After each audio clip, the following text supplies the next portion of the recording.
Today we're trying out NFL head coach 09. I've done a full season of the first game in this series. Now it's time to take on a full year here. The team I'll be picking up in this one will be the Oakland Raiders. I know other people have tried to fix JaMarcus Russell. We're going to try to do the same. I don't know if I'll be able to get it done in this one season, but I'll do my best. We're definitely not using Lane Kiffin. We'll be creating our own coach, Dollar Store Andy Reid. Let's show them that this dollar can go a long way. Already this game starts off differently than the original, especially when it comes to customizing your coach. I'm not deep enough in the game to see the impact of different personalities, but boy are there a ton to select, each one with their own description, but they don't tell you the impact that they'll have during your playthrough. So I did some digging and I found the official guide for the game. Basically, the personalities determine how players, the coaching staff, and other teams react towards you. There are 17 personalities, but each one has 10 traits within them. I chose to be a loyalist. You can see the definition here within the game. It's also in the guide, but now you can see the 10 traits that come with it. This is how the computer will treat you based on these traits. It doesn't mean that you have to abide by these traits. What I mean by that is one of the traits is impulsive, which I don't understand since the top trait is dependable, which is rarely exhibiting behaviors that are unexpected. I don't have to be impulsive, nor do I need to be dependable, but the computer will see me that way. It says there are no statistical advantages to these traits, but I can already see some problems with it. Keep in mind, the personality is mainly used for simulating through portions you'd rather not do. We're still not done with creating the coach. We now have to look into the skill tree. I will admit, I have never been a fan of skill trees, especially in football games. You'll be given 50,000 points to upgrade your regular skills and your special skills. You think 50,000 is a lot, but I hardly made a dent in my skill tree. Unfortunately for me, I didn't find out about the ambition skill until after I had made some of the upgrades at the regular skill tree. Ambition reduces the cost of unlocking traits by 15% in the special skill tree. The guide suggests to get that unlocked first. I played and recorded the game before I looked at this since I'm doing my best to keep this initial year blind. I did unlock some of the traits in the regular tree. All level 1 traits are unlocked by default. I unlocked level 2 for performance. There's also physical and intangible development for position groups. I unlocked physical development level 2 for quarterbacks, defensive line, and defensive backs. I also unlocked level 3 for offensive line, while for the intangible development, I unlocked level 2 for quarterback, offensive line, and defensive line. There's also a learning development, which I upgraded to level 3 for quarterbacks. JaMarcus is an all-terrain dummy. I also upgraded it to level 2 for the offense and defensive line. Still not done yet. I also unlocked quarterback readiness in the special skills, run blocking discipline because I do plan to run more, speed training because that's the name of the game. The last unlock was the game film analysis. If you're smart and fast, you can make it anywhere. That's it for the skill tree. As you can tell, barely made a dent, and I'm not even going to bother messing with the playbook right now. We'll be sticking with what's given. Last thing before we start, we need to choose where to begin, and I think it's cool that you can start from the preseason, but we're starting from the off-season, baby. Let's begin. Here's the roster that we'll be working on this off-season. JaMarcus Russell is going to be the starter. Walter will be his backup, while McCown will hit free agency. You can't re-sign players in the off-season. Anyone with no years left on their contract will be in the coming free agency, which I think is a bit lame. NFL head coach 06 let you re-sign players during the off-season. This one takes the new approach of doing it within the season. At running back, lots of mediocre players. I want to be more run-heavy, keep the ball out of JaMarcus's hands. I also want a power back to beat up defenses. Plus, look at how much Jordan is costing. He may be a cap casualty. I will be looking to improve this spot. Fullback, I'm not going to use them much other than as a lead blocker. Griffith is the starter. We're not very strong at wide receiver. Jerry Porter will hit free agency along with Tim Dwight. I would like to have a West Coast offense, get the ball out of JaMarcus's hands quickly and rely on a more ground and pound approach, but it would be nice to find a true number 1 one this offseason. We're set at tight end. Zach Miller is the starter. He has elite potential. We don't need to worry about him. At left tackle, we'll need to get some competition for Mario Henderson, but I'm okay with starting him. Left guard, Robert Gallery, the most expensive player on the line. We'll need to find depth to put behind him. Center Newberry, not to be confused with Oldberry, will be off to free agency. Grove will be the starter, but I'd like to find someone better in the draft or free agency. Right guard is the weakest position on the line with Morris and Carlisle. Definitely need to look into signing a guard in free agency. At right tackle, Mark Wilson is the best player on the line. I looked him up.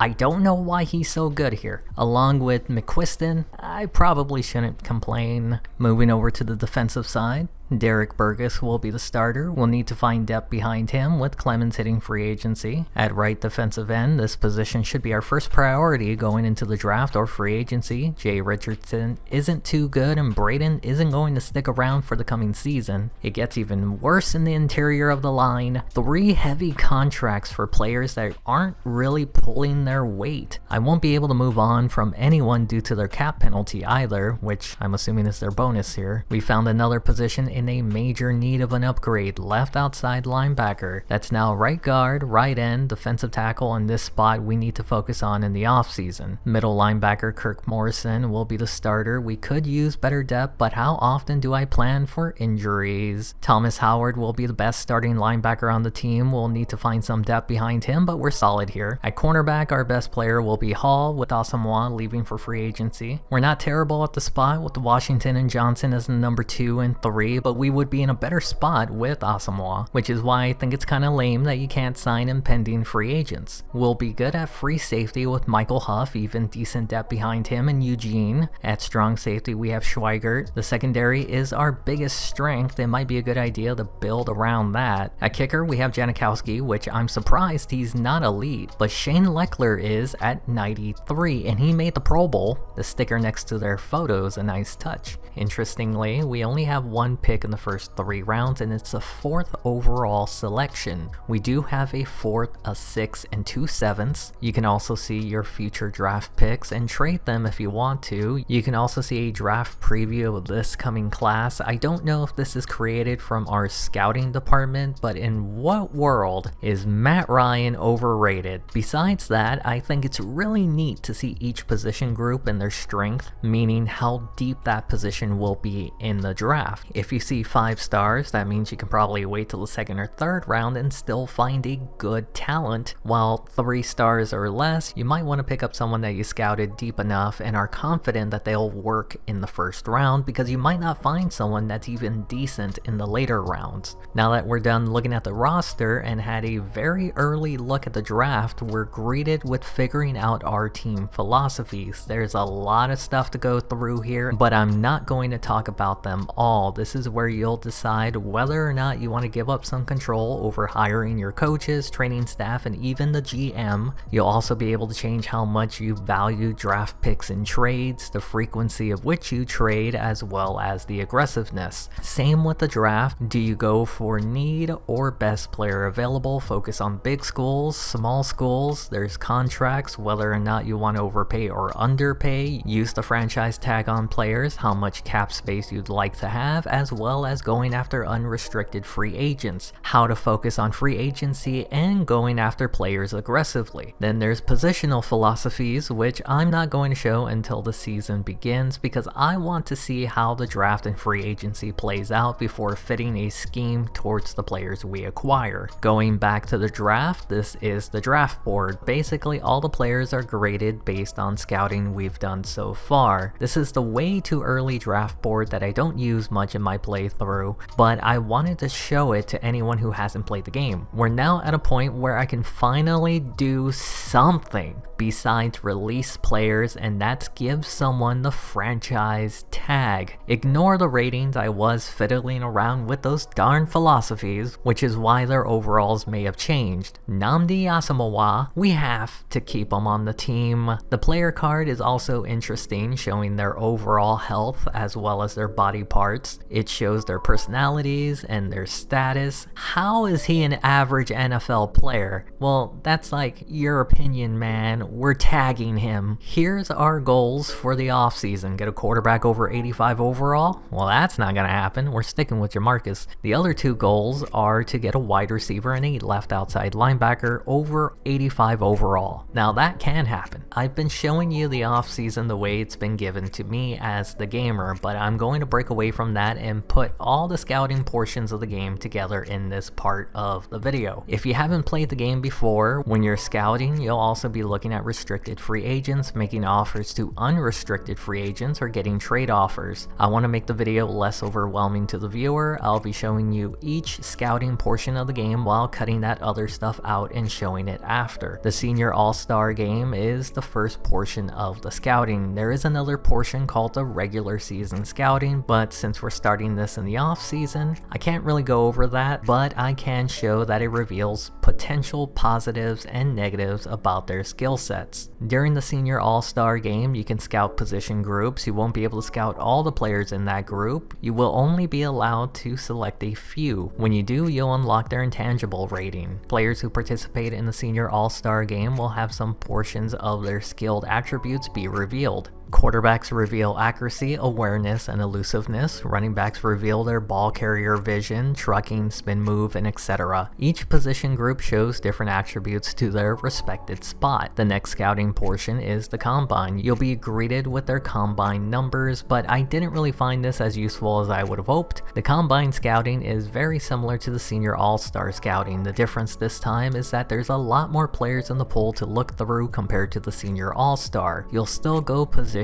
by position, selecting players that you want to scout. Players that are scouted in the combine will have their personality traits unlocked. Similar to the Senior All-Star, anyone who participates in the combine will have some of their skilled attributes revealed. It gives you a better idea if they fit whatever scheme you may have for your team. For most positions, the main skills that are revealed: speed, acceleration, and agility. Pro days are the next step in the scouting process. This is where we will no longer be selecting individual players, but instead we'll be visiting schools to scout groups of players. This was probably the most interesting part of the scouting, as you had to make a decision on whether to scout a group that held a higher number of prospects versus a low number but had a potential guaranteed first round talent. I'll be perfectly honest, I don't know what this unlocks. I don't know if it unlocks attributes from the previous two scouting portions. The guide just says players scouted during pro days unlock every piece of information except for potential. If that's the case, it makes the Senior All-Star and Combine scouting pointless if you can just do it here. Either way, I still preferred this portion of the scouting over the previous two. It was just much more fun. The final scouting step is the individual workouts. This is where you can unlock the potential rating of players. That's it. It's clear that these should only be used on players that you plan on selecting in the first round, and if you have a good enough GM that allows for more workouts, then you could potentially use it to scout players into the early second round. Now that we're done with the scouting, let's move on to free agency. We have two restricted free agents this year, and look at those tenders. I didn't know we were out of church's chicken. Each tender has a price and draft compensation that comes along with it. The higher the tender, the higher the compensation. Not just in draft value, but salary as well. I gave Chris Carr a tender level 2. We also gave a level 2 tender to Ekajuba. Nobody made them an offer. They'll be here for the following year. Next up is free agency, and they give you a preview of players who will be hitting the market this offseason, along with the teams that they were previously with this past season. It would be nice if you could tag players here as a priority so you know which guys you want to pursue in free agency, and we'll go over that in a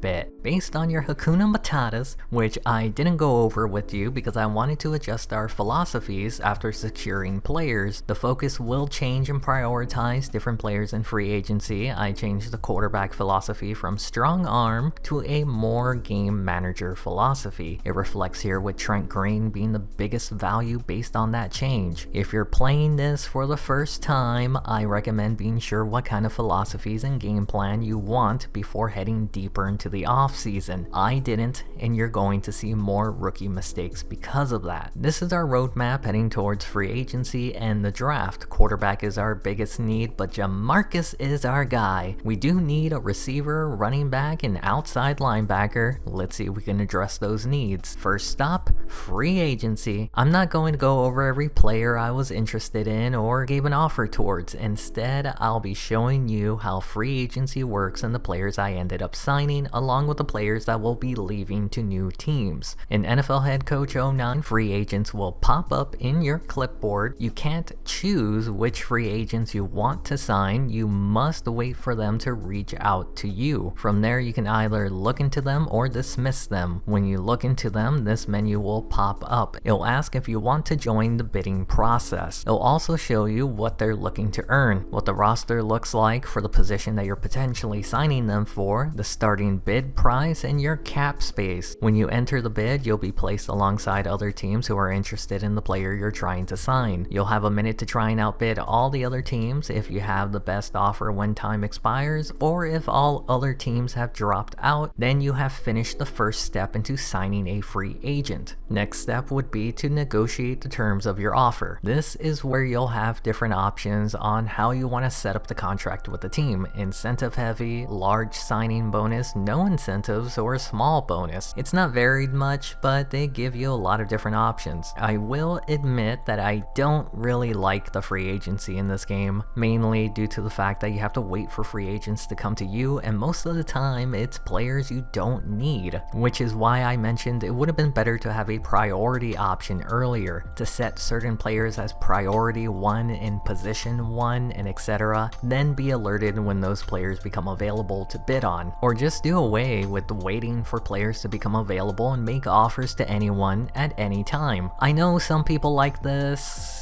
but I couldn't get into it. In this year's free agency, we lost 12 players, signed half of that, 6, and still have 12 million left over in cap space. Here is a list of players who left to free agency. Only 2, Jeremy Newberry and Jerry Porta, landed on new teams. If you're wondering why Dominic Rhodes and Lamont Jordan are here, I released them during the free agency to free up 9 million in cap space. They gone. Players that we signed: Kawika Mitchell. We needed a left outside linebacker. We now got one. Right guard was the biggest weakness on the offensive line. Zach Pillar will fill that spot for this season only, 1-year deal. Our best running back is now Julius Jones, but expect a running back in the draft to compete with him. We needed a receiver. We signed Javon Walker, Texas Ranger. Yes, he did sign with them in real life in this offseason, but like running back, expect a receiver in the draft to compete with him. We signed another offensive lineman, Stussy. He was cheap,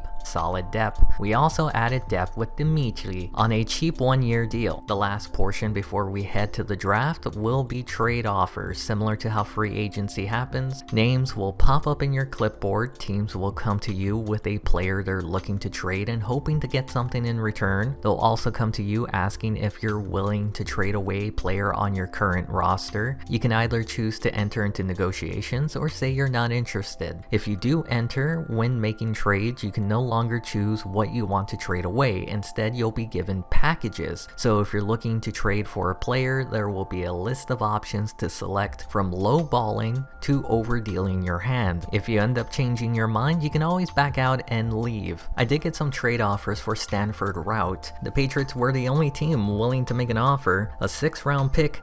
Brah. Might as well just trade me a coconut. About a week later, again, they were asking about Route. This time we had 5 different teams interested in him, but again, brah, a 6th-round pick? I pass. Another week goes by and again they're asking about Route. This time the 49ers, though, threw their hat in the ring, giving up a future 6th-round pick. Brah, get out of here. I passed. Another week goes by and this time the teams looking to trade for Route is smart. smaller. I decided to be aggressive and ask for a better trade offer, which is something you can do. You can select a package and hope that the team you're negotiating with agrees. Andy Reid did not agree. They dropped their initial offer and just left. I decided to stop all negotiations as well. Once again, they came calling for a route. This time I asked every team to up their offer. I don't know how a 6th round pick next year is better than a 6th round this year, but that's what Andy Reid offered. I ended up trading route away to the Browns for 6th and 7th in this coming draft. I basically traded him away for 2 coconuts. I haven't talked about this much, but everything you do has an impact in some way to the team that also reflects in your approval rating. As you can see here, the trade negotiation gave a 5-point approval boost to your GM. Keep that in mind because if your approval rating goes low, anywhere between 20 and 0, you risk getting fired. Also, remember those goals we had? A new one has been added. Avoid drafting a player with 85 potential or less in the 1st round. It'll be kind of hard to do that with a 4th overall pick. I mean, come on, how bad do you think I draft?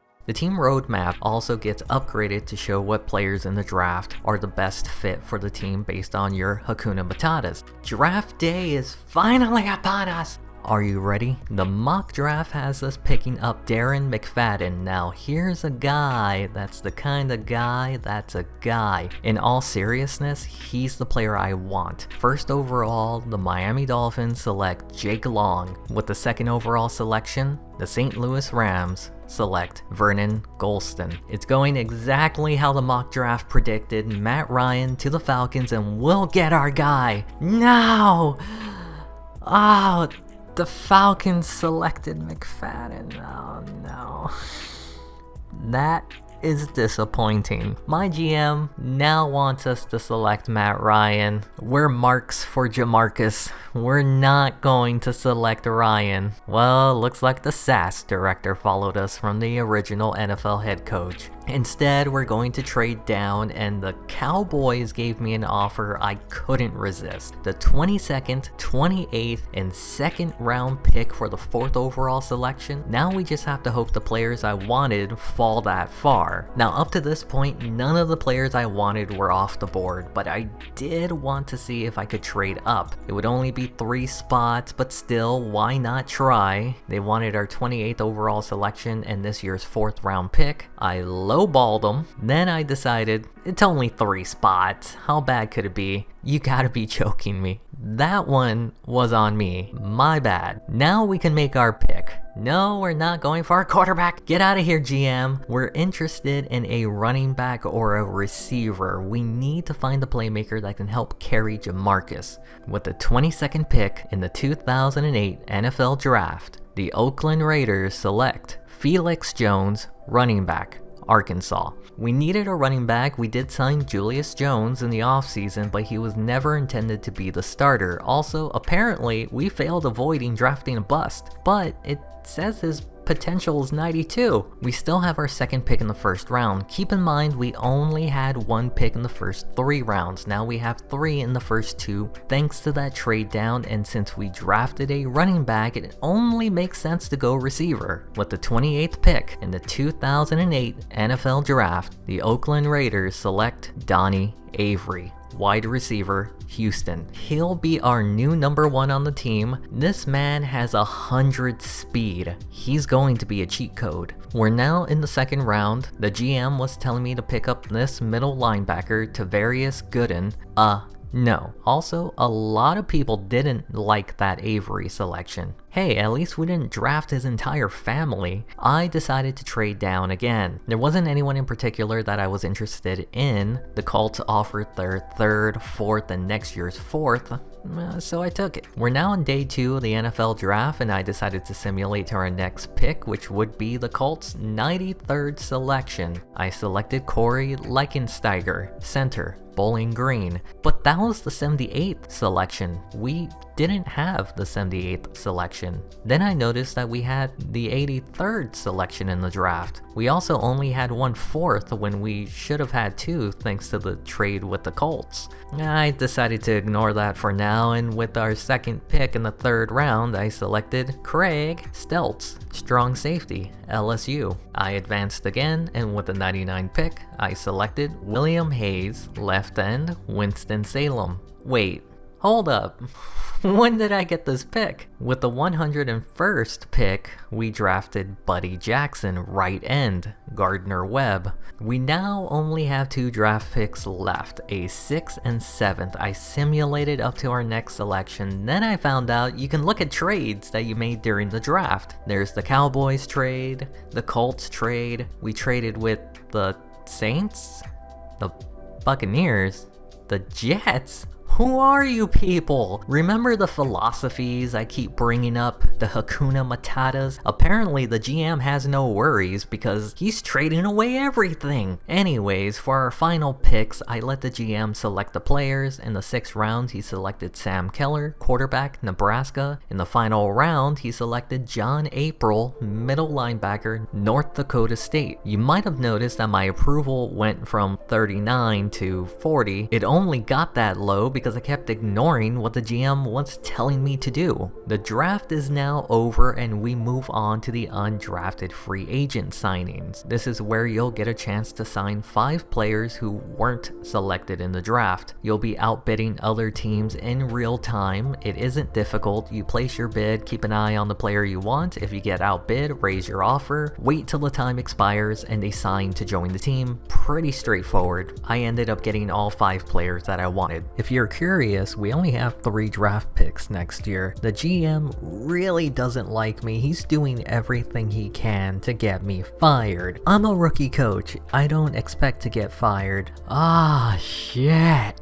On the bright side, the players kinda like me. Oh, I also found out that you can make offers to free agents here. I didn't make an offer to any yet, so I don't know if it turns into a bidding process. I'll keep you updated if I do sign a free agent, and if that happens later in the video. Leading up to training camp, we'll be signing our rookies, and I almost missed out on negotiating with Felix Jones. Like free agency, they'll give you packages. You select one that you both agree to, but if you can't make a deal, don't worry, that happened with Donnie Avery. He didn't like my first offer, but you'll be able to negotiate again until you can come to terms on a contract. We signed all our rookies, then we were given new goals. I won't be showing this from now on because I don't like being forced to play a certain style. I understand the coach has to play a certain way to meet the expectations of the owner, but this is a game. Let the gamer have control of what they want to do and not be punished for having fun. I want to give an update. I've done the preseason at this point, and you'll see those games in a bit, but I had done everything that I wanted to do. I ended up looking at these goals and doing some of them. It reminds me of achievements or trophies where once you finish the game, you get other ideas of what to do. I feel like had they given you experience points to upgrade your staff, players, or yourself, there'd be more of an incentive to do them. I also think you shouldn't be punished for not doing some of them,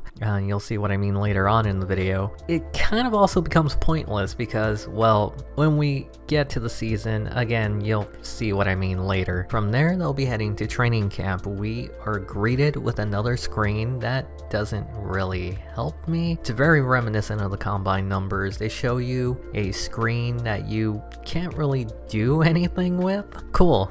Players are showing up to training camp. Did everyone show up? Did someone not show up? Where's that list? That'd be a better list, to be honest. A list of players who didn't show up because of a holdout or due to their attitude. That could be a potential problem throughout the season. Moving to the actual practice sessions. No longer are we doing game reps. Instead, it'll be simulated. The drills are different as well. You'll pick a player or a play or other things that end up getting unlocked when you get into the regular season. If you pick a player, their knowledge of the playbook will improve, but only for a few select plays. If you pick a play, it'll improve the mastery of it. I don't know if this picks up the success rate like the previous head coach game, or if everyone's knowledge of that play improves. I'm still unclear about what it actually does. Improved knowledge for players means that they won't be making mistakes on game day, missing a block, running the wrong route, being in the wrong place on defense. Even though it's different from the original game, I do like that players will be out of position if you don't practice the plays. The first head coach game, players only got a buff if they had money plays. There weren't consequences for not practicing a certain play and running it on game day. This forces you to practice different plays to avoid making those mistakes. It does make me think that if you wanted to cheese it, you can just run a few plays on both offense and defense to negate that. I think the biggest change here is that practices now cause fatigue and potential injuries. Not once in the original head coach game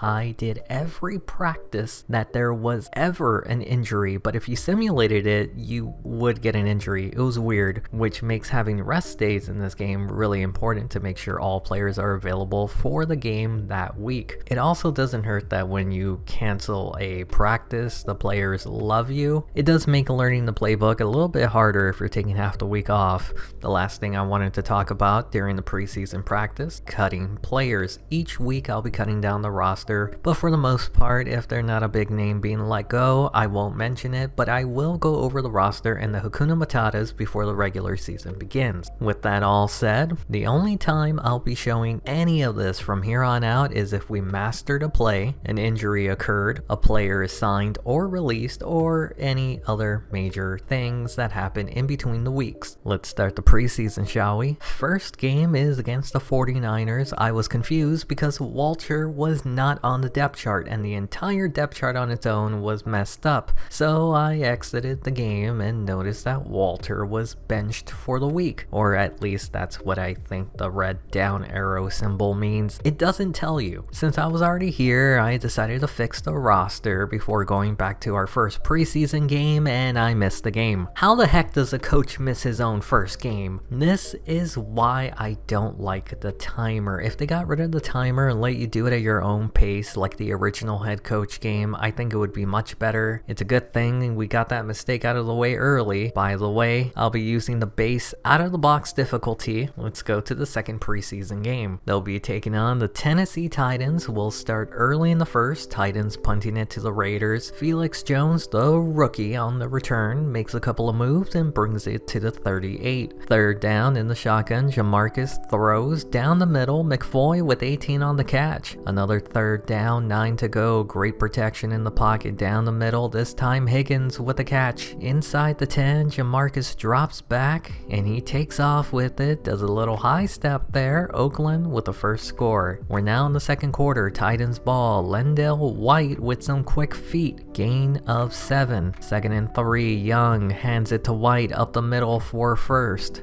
They're across midfield. Defense drops everyone but 2 defenders back. Young decides to take off with it. A gain of 8 on the scramble. 2 yards needed for first. It's a quarterback draw. Young gets it. Following play in the shotgun, another draw up the middle, and they can't stop this guy tackled in the red zone. It's now third down. Young in the pocket. Plenty of time to the end zone. Caught but out of bounds. They bring out Odlenamare. Whoa, doink. He missed. The Titans would get the ball back last drive. Vince Young was driving down the field with his legs. 5 yards on the scramble here. Following play, Young in the pocket, pressured, throws, caught by Bell for first. New set of downs, run option. Young holds on to it, finds a hole, and he starts rumbling and bumbling. Down at the 45. They're across midfield, run option, no play action. Young in the pocket, down the middle, caught by Daryl Jackson. Inside the red zone once again. Young throws, caught near the first, tackled past the sticks. Right before the 2-minute warning, Lendell White is stuffed at the line, but a hold would push them back 10 yards. It's now 3rd and goal, needing 16, and sacked by the rookie William Hayes. Now cause Odlenamare, whoa, to give them their first points in the game. Half isn't over yet. Andrew Walter in the game. Twos are out on the field, throws, and Curry with the catch on the sideline. They'll get them across midfield. Walter in the pocket, throws right side. Walker hit hard at the sticks. There's only 19 seconds left in the half. Walter to Walker gets them down to the 32. With 3 seconds left, the coach lets his coordinator pick the play, and they're going to punt it. That's how you get fired. Don't know why the kicker didn't come out. We're now in the third quarter. The threes hit the field. Rookie Sam Keller fighting for the backup job. Donnie Avery with the catch. Surprised he's still out there. It's now second down in the shotgun. Keller moves, throws, floats one. Fargas with a catch near the first. Now lead to 3rd and 1. Play action. Keller throws, caught O'Neal with the reception. A play later, Keller drops back, protection holds up, throws, Fargas wide open, and he dropped it. Here's another angle of it. This should have been a touchdown, but he had butter on his fingers. It'll be 3rd down after that drop. They'll bring the blitz, throws, Fargas holds on this time, makes a move, makes another move, tackled at the 7. Turned into a shaker out there. Here's some salt, have a bit of pepper. They pushed it down to the 3. 3rd and goal. Fargas breaks the tackle and he gets in for a touchdown. They're now up 14-3. Oakland would have the ball again towards the end of the 3rd. Keller with great protection, throws, finds Walter. Yes, Andrew Walter for first. Same drive, 3rd down. Keller with time, throws down the middle. Curry with the catch in the 1st. That's as far as the drive would go. Bleeding into the 4th, Oakland will now be up by 2 touchdowns. There's still a full quarter left. It's not over till it's over. Collins finds Robinson, who gets past the 1st. The following play, they hand it to White, stuffed at the line, but a face mask will push the drive. They're now near midfield. Collins in the shotgun, plenty of time. Throw short left side to Bell for a gain of 7. 3 yards to go for a new set of downs. Collins in the pocket, throws, caught by Robinson at the 31. The following play, Collins play action, rolls out, throws, caught low for a gain of 6. It's now 3rd and 4. A 2-man rush. Left side, caught by Robinson for a first. New set of downs. They give it to White. Breaks the tackle. Brought down after a gain of 5. Just outside the 10. They go back to White. 2 yards short of the 1st. In the shotgun, only needing 2 yards. Pressure getting there to the end zone. Caught by Robinson. Touchdown, Tennessee. 4 minutes left in the game. Titans have the ball. Same score. White with a gain of 5. Can they tie it on this drive? It's a corner blitz. Can't get there. Lima Swede with the catch. Tackled down at midfield. The following play, Collins keeps it on the run option. Look at him go! He fumbles, but they review it. He was down by contact. It's now 2nd and 7 after the review. White with the carry, brought down short of the sticks. 3rd and 1. White, spin move, doesn't go anywhere, tackled inches short of the 1st. The Titans decided that they'd rather trust their defense than try to get the yard for the 1st. This punt would bounce into the end zone for a touchback. There's 2 minutes left in the game. Fargas with the handoff, finds a hole, has the 1st, and gains 17 on the run. The very next play, they go back to Fargas, finds the hole, and has the 1st, and he fumbles it. Titans recover. The ensuing drive, 3rd down. Collins throws as he's hit, and it's almost picked off. 4th down for the game. Collins throws left side and not even close. The game's pretty much over. Fargas up the middle and he loses it. Picked up by Fowler and look at him go. Inside the 20, the 10, and it's all tied up.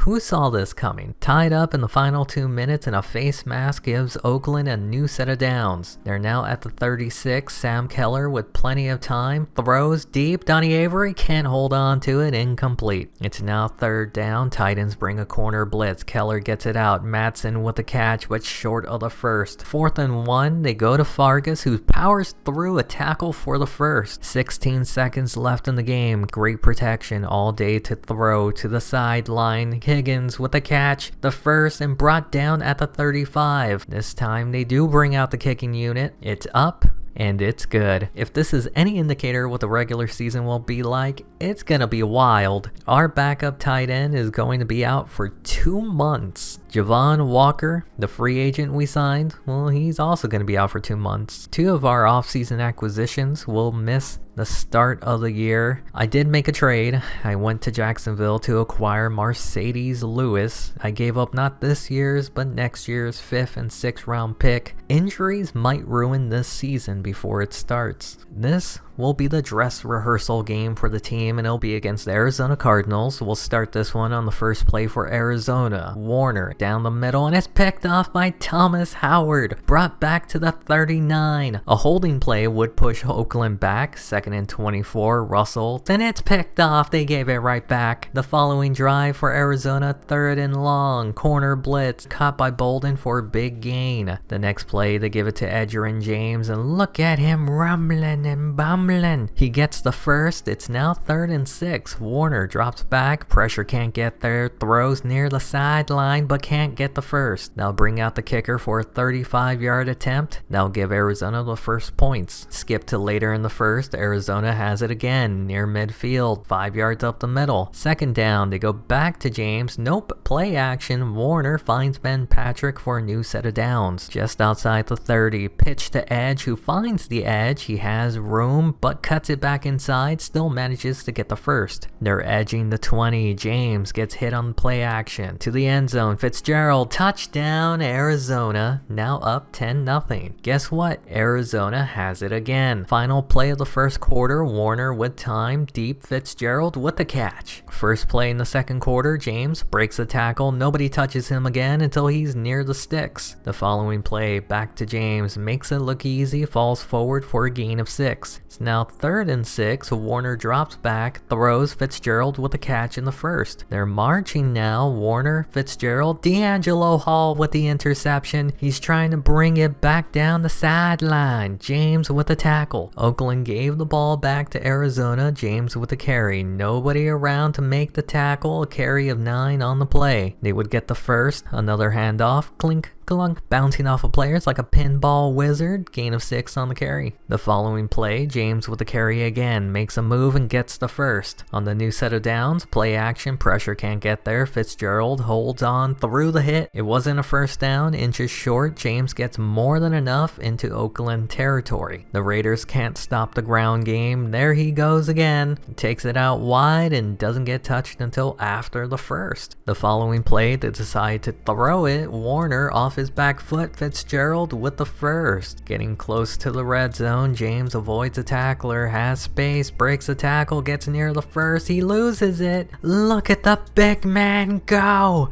Put that on the highlight reel. Unfortunately, the play would be overturned. 3rd down. Arizona caught but short of the first. That'll lead to another field goal, now up 13-0. We're now on the 3rd, same score, Arizona's ball again. Leinart, Fitzgerald for a first. Same drive, 3rd down in the shotgun. Leinart throws, Fitzgerald gets them across midfield. Following play, they've had some success running it. Why not continue it? Moats with a gain of 6. 2nd down, Raiders bring the blitz, but the play action throws them off. Leinart down the middle, Urrutia with the catch. It's now 3rd down. Leinart drops back, throws to the end zone, and it's picked off by Craig Steltz, the 83rd selection in the past draft. He's already proven to be worth the pick with this pick 6. Nobody is going to catch him, and now cut the lead down 13-7. The game has been all Arizona. Here they are again, run up the middle. James with another first. The following play, it's a handoff. Nope, play action. Leinart with time, throws to the flat. Patrick breaks the tackle and gets across the markers for a first. They're at the 28, creeping into the red zone. Leinart in the pocket, throws. Sean Morey with a catch inside the 10. Once again, Oakland stops them to just a field goal. Arizona up 16-7. The threes are out on the field. Michael Bush with a carry, first in the game, fights for the first, and he's hurt. The following play, the offensive line is confused. Free rusher hits Keller, forcing a fumble, recovered by Arizona inside the red red zone. The first play after the turnover, it's a handoff. Moats finds a hole and gains 7 on the carry. It's now 3rd down, only needing 3. Leinart with plenty of time, throws to the flat, caught and gets the first. 2nd and goal, 4 yards to go. Leinart finds Patrick for a touchdown. They're now up 23-7. At this point, the backups are playing for their jobs. Keller coughed up the ball last time, gets a first to Avery here. It's now 3rd and 14 on the drive. Corner blitz doesn't get there. Keller finds Higgins, who gets across midfield. The next play, following the pass, Julius Jones with the carry, has the speed, has the first, breaks the tackle down near the 30. We're now in the 4th quarter, 3rd and 13. Keller throws down the middle, caught and brought down near the 10. The ball is at the 8. They bring a blitz to the end zone. McFoy with a touchdown. It's now 23-13. The 2-point conversion can make it an 8-point game. Keller, Miller, it's a game again. This is what I meant earlier when I said doing these goals didn't matter, because a chunk of your approval comes from in-game moments. If you succeed, you get a huge boost. The onside kick still early in the game. This isn't necessary, but you never know. It's recovered by Arizona, and the cameraman got knocked out by a bird. The approval rating was 48, went up to 58 going for the onside kick, and then went back down to 50, even though it failed. It feels pointless to have an approval rating if the majority of it is based on one in-game decision. It's just my opinion. Following the onside kick, Moats with the carry up the middle, drags the defender for a gain of 5. Now 2nd and 5, back to Moats, going left, cuts it right, somehow goes through a gaggle of players, and look at him go! It's now 30-15 Arizona. Still plenty of time left, down by 15. Can the 3rd stringers pull one out? Keller,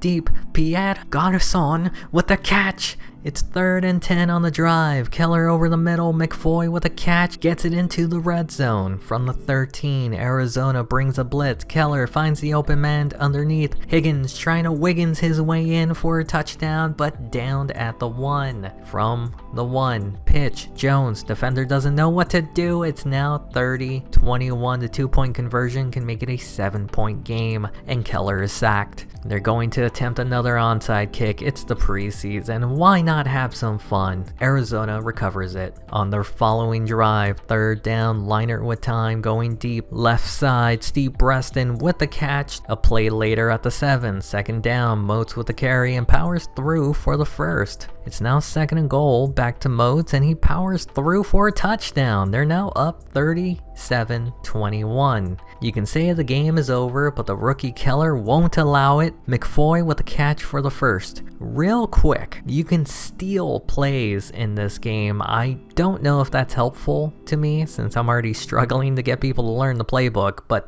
it's really cool that you can do that. Back to the game. 2nd down on the drive. Unblocked rusher hits Keller clean, but gets it to Mercedes Lewis for the first. We're now under 2 minutes, which is why they rush back to the line. Mercedes with a catch, again gets them into the red zone. A face mask will push them to the 9. First play after the penalty. Keller to the end zone. McFoy with his 2nd touchdown on the day. They can make it a 1-score game and it's incomplete. At this point, it's given that they're going to keep doing onside kicks, and for the 3rd straight time, it's recovered by Arizona. The Raiders would get the ball back. Keller would throw an interception, but he fumbles it, and it's recovered by Curryman. Same drive, 24 seconds left. 3rd down, Keller throws a duck. Higgins is wide open, and nobody is going to get him inside the 20, and he showboats his way in. This will be the 4th onside kick in the game, and it will decide the game. Gets a good bounce, but Arizona recovers it for the win. After this game, we ended up having more injuries. D'Angelo Hall, you're out for 2 months. Kirk Morrison, come on down to the injury list. You'll be out for a month. Michael Bush, you had 1 play, you broke your arm. He might disintegrate if he plays a full game.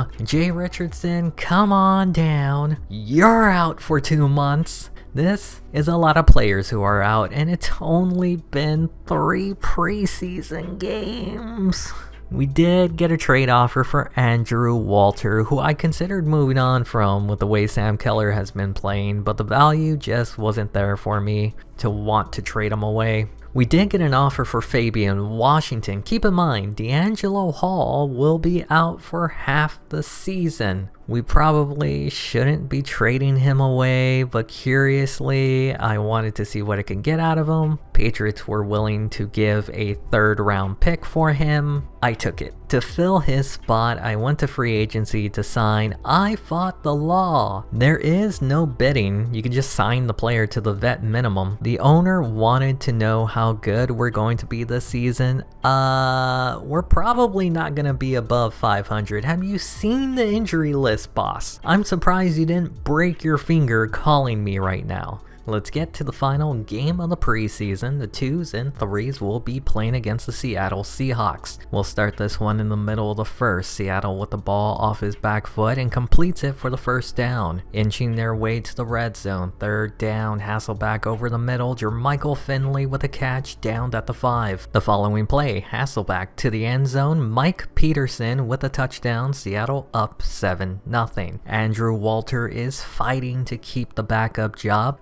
Finds Avery here for the 1st on 3rd. The following play, quick drop back, Walter throws, sideline, caught by McFoy, tackled, no, he breaks away, and look at him go! Inside the 10, and he ties it up at 7. Keep in mind, this is the starting team for Seattle against the backups. Jabbar Gaffney with the catch, tackled at the 45. A play later, Oakland brings a corner blitz. Hasselbeck gets it out to Finley, who gets across midfield and the 1st. We're now at the start of the 2nd. Hasselbeck throws to the flat, caught. Nate Peterson with a gain of 7. The following play, only needing 3, play action Branch with the catch and gets brought down at the 26. The very next play, deep drop back by Hasselbeck, pressure getting there, gets it to the sideline. Taylor gets near the sticks, but a face mask will push them inside the 10. At the 8-yard line, Hasselbeck to the end zone, low, caught by Branch for a touchdown. Back up 14-7. If you ever wanted to see how a quarterback loses the starting job, just watch the offensive lineman not block for him. That drive would lead to a punt from their own 2-yard line. This will give Seattle great field position to get another score before half. Gets across midfield, breaks a tackle past the 35, down at the 32. The first play after the punt, Hasselbeck drops back, great protection, throws, Gaffney with a catch, and the 1st. Just outside the red zone, play action, Hasselbeck, Peterson with the catch, tackled inside the 10. The last time Seattle was this close, they scored in the air. Hasselbeck to the end zone, and it's picked off by Chris Johnson. Not CJ2K, but just CJ. Look at him go. Speed! Ties it all up at 14. We're now in the 2nd half. Oakland brings a blitz. Wallace gets the ball out of his hands and into Tatum Bell for the big play. A play later, Wallace in the pocket, plenty of time, throws, caught by Obomanu. Finally brought down, but by the face mask, that'll push them inside the red zone. The drive would stall out at the Oakland 11, this kick giving Seattle the lead again. Let's see if Sam Keller can win the backup job. He finds Miller over the middle to find a 1st on 2nd down. He just looks so cool with a visor as a quarterback. Finds Miller again over the middle, again for another 1st. They're now in the shotgun. Keller in the pocket finds Curryman on the slant, breaks the tackle and gets the 1st. It's now 3rd and 14. Seattle brings a blitz. Keller, as cool as the other side of the pillow, gets the 1st on the throw. Another 3rd down, needing 9 this time, stares down the blitz, throws, Pierre Garçon with the catch. It's 2nd and goal at the 3. Julius Jones with the carry, can't find his way into the end zone. It's now the start of the 4th. Jones cuts it to the outside and still can't get in. What does the coach do? Does he kick the field goal or does he go for the touchdown? They're going to go for it. Sam Keller, you are now quarterback number 2 with that sneak. Look at that approval boost. It seems broken that it would go that high over a preseason decision. I'm not really a fan of the approval system. Oakland would get the ball back near midfield. Julius Jones breaks a tackle and gains 7 on the carry. We haven't seen much from the running game with Felix Jones out, but Julius Jones is still pretty good. Another gain of 7 there. They're getting closer to field goal range. Jones with another carry. Talk to the hand. Look at all that space. Gets the first. Brought down at the 19. It's second down, still at the 19. Keller throws. Has Curryman down the sideline. Short of the first. They've had success on the ground. They go back to it here. Jones with a carry. Tackle forward for the first. At the 5, Keller drops back. Look at how cool he is. To the end zone. Avery with the touchdown. Oakland up 28-17. Let's see if Seattle can pull themselves back into this game. Wallace deep. Taylor somehow makes the catch down the sideline. The following play, they go to the ground. That's Matt What's Your Forte with a gain of 7 on the carry. Second down, only needing 3. Wallace throws to the flat. Forte with a grab. Breaks the tackle and hit hard at the sticks. And a face mask. I don't know about that, Jim.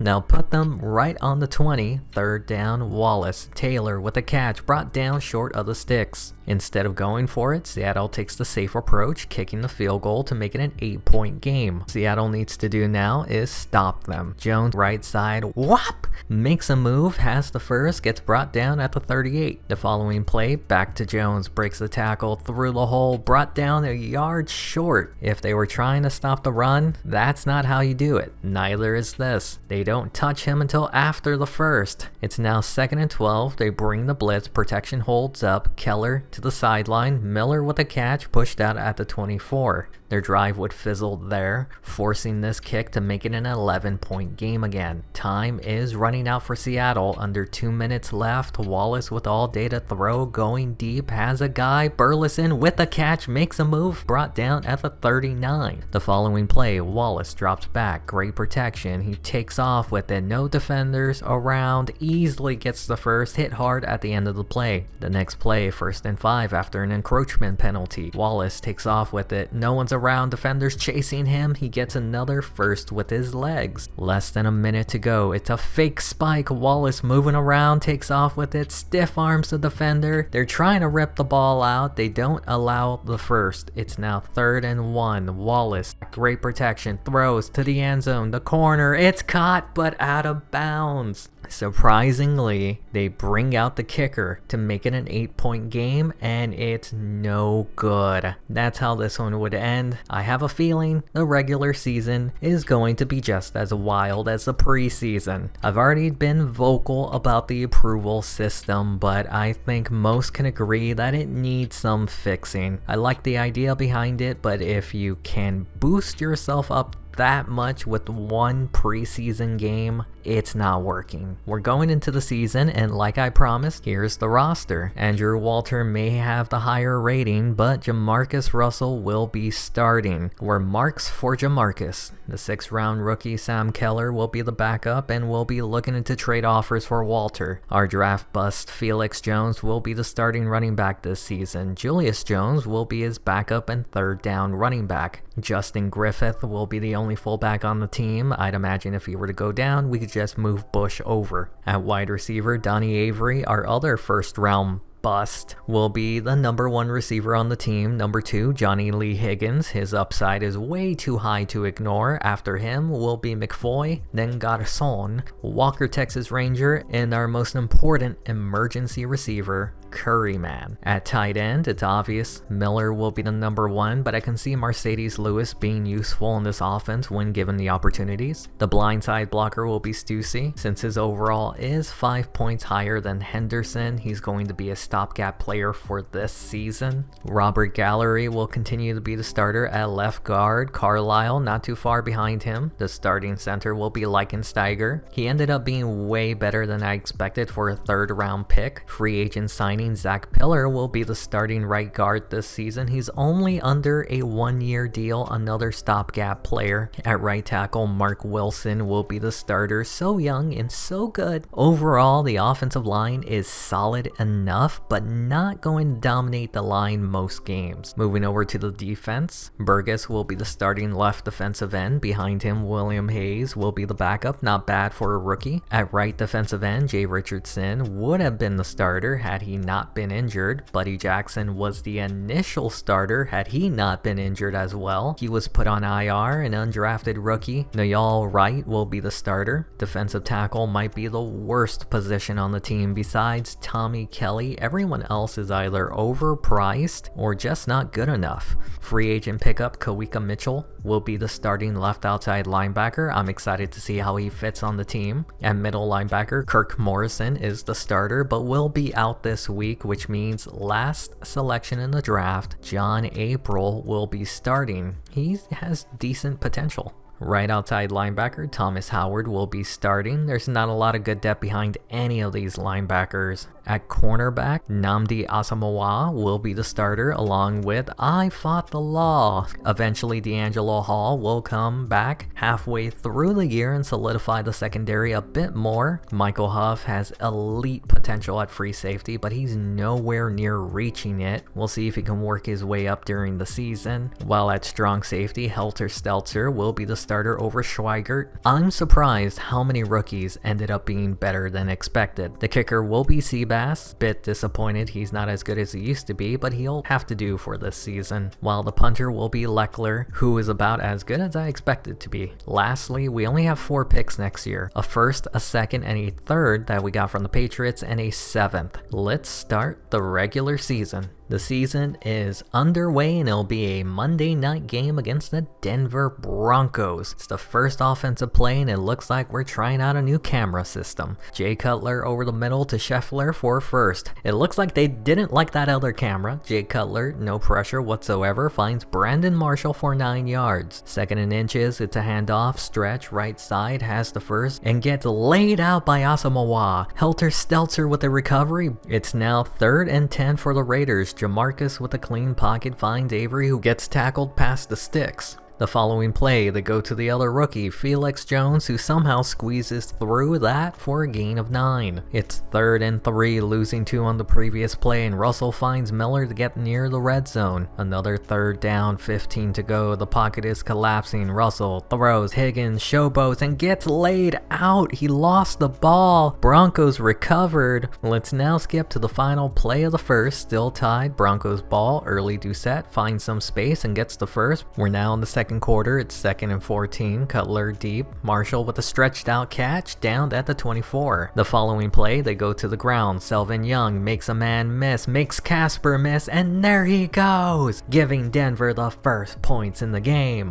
It's Oakland's chance to answer back. Russell to Miller, gains 9 on the play. The following play, they go to the rookie Felix Jones. He gains 9 on the run. A play later, Russell drops back with time, throws to the sideline, caught by Garson for the first. It's now 2nd and 13. Russell in the pocket, throws, and caught by Curry for another first. Nearing the red zone, 3rd and 9 to keep the drive going. Russell with plenty of time, throws to the end zone, intercepted by the champ Bailey. Can the Broncos dig themselves out of their own end zone after the turnover? Young, gain of 7. The following play, they go back to Young, a sweep right side, and gets the first. They're now in a 3rd and long situation. Cutler throws a rope. Marshall with a catch for the first. The next play, they go back to Young, right side, makes Asomugha miss, gets a block and tackled out near midfield. Young will be on the sideline, but doesn't matter. Hall goes up the middle untouched, 9 yards on the carry. 2nd and 1, Young is back in the game and easily gets the first. A play later, near the 2-minute warning, Young with a carry. I Fought the Law forces the fumble, recovered by Wright. Both the Raiders and the Broncos went 3 and out on their next possessions. Denver punting it away. Orlando Scandrick on the return brings it back near their own 45. Less than 90 seconds left in the game. Russell in the pocket, throws left side and knocked away, but hold up, they're calling PI on Dre Bly.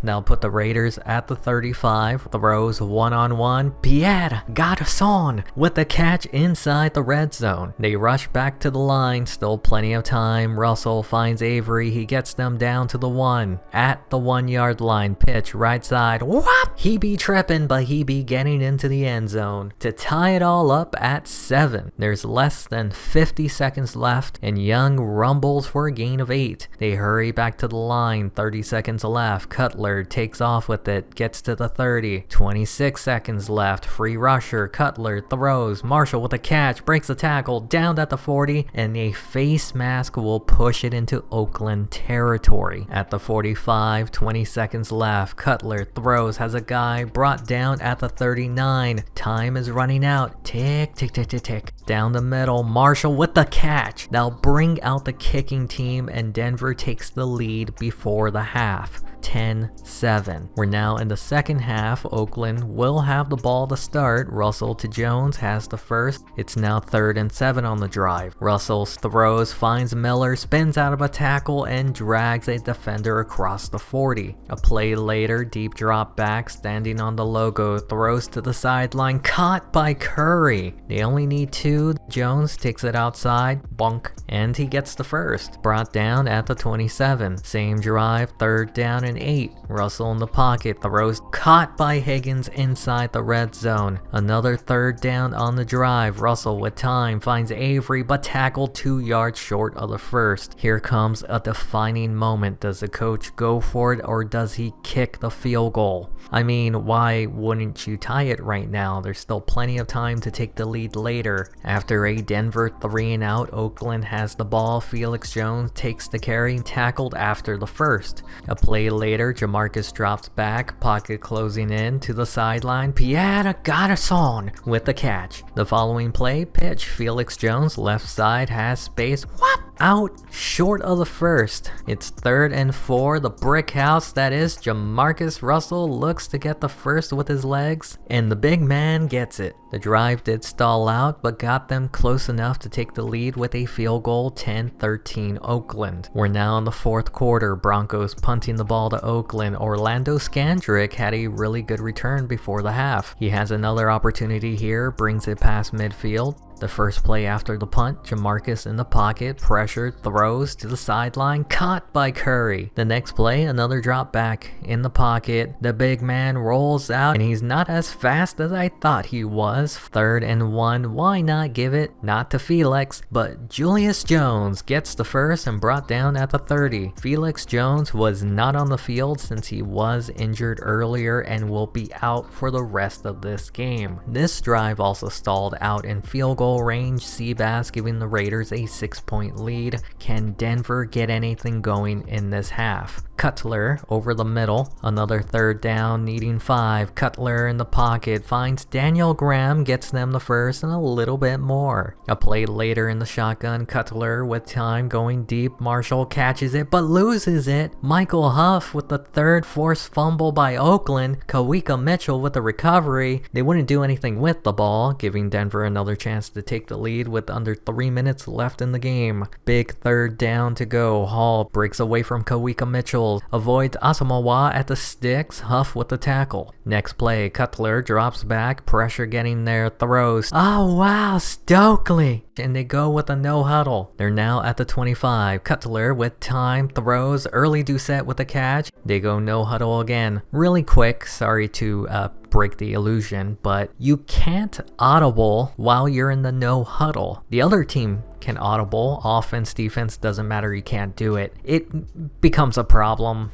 You'll see later. Back to the game. Cutler moves, throws, and somehow gets that to Marshall to give Denver the 1-point lead. We're about to find out if JaMarcus has it. Interception on the first play. That only led to a field goal attempt, but now Oakland will need a touchdown to win. Can JaMarcus shake off that last drive in the pocket? Throw short. Miller with a catch, a gain of 7. Only 35 seconds left in the game. In the pocket, throws. Pierre Garçon can't hold on. The game comes down to this. Russell throws. McFoy can't hold on. Dropped again. I think we all knew the receivers were going to be the thing that weighs this team down, and today it showed. Lots of drops on crucial downs. This needs to be fixed immediately, and the first step to doing that is cutting the last player who dropped the pass, the scapegoat Chris McFoy. Then I went looking to trade for a receiver, and Terry Glenn piqued my interest with his 92 catching rating, but the Cowboys wanted a 2nd and a 7th for him. I passed. I went back to free agency and an undrafted rookie, Colin Brown,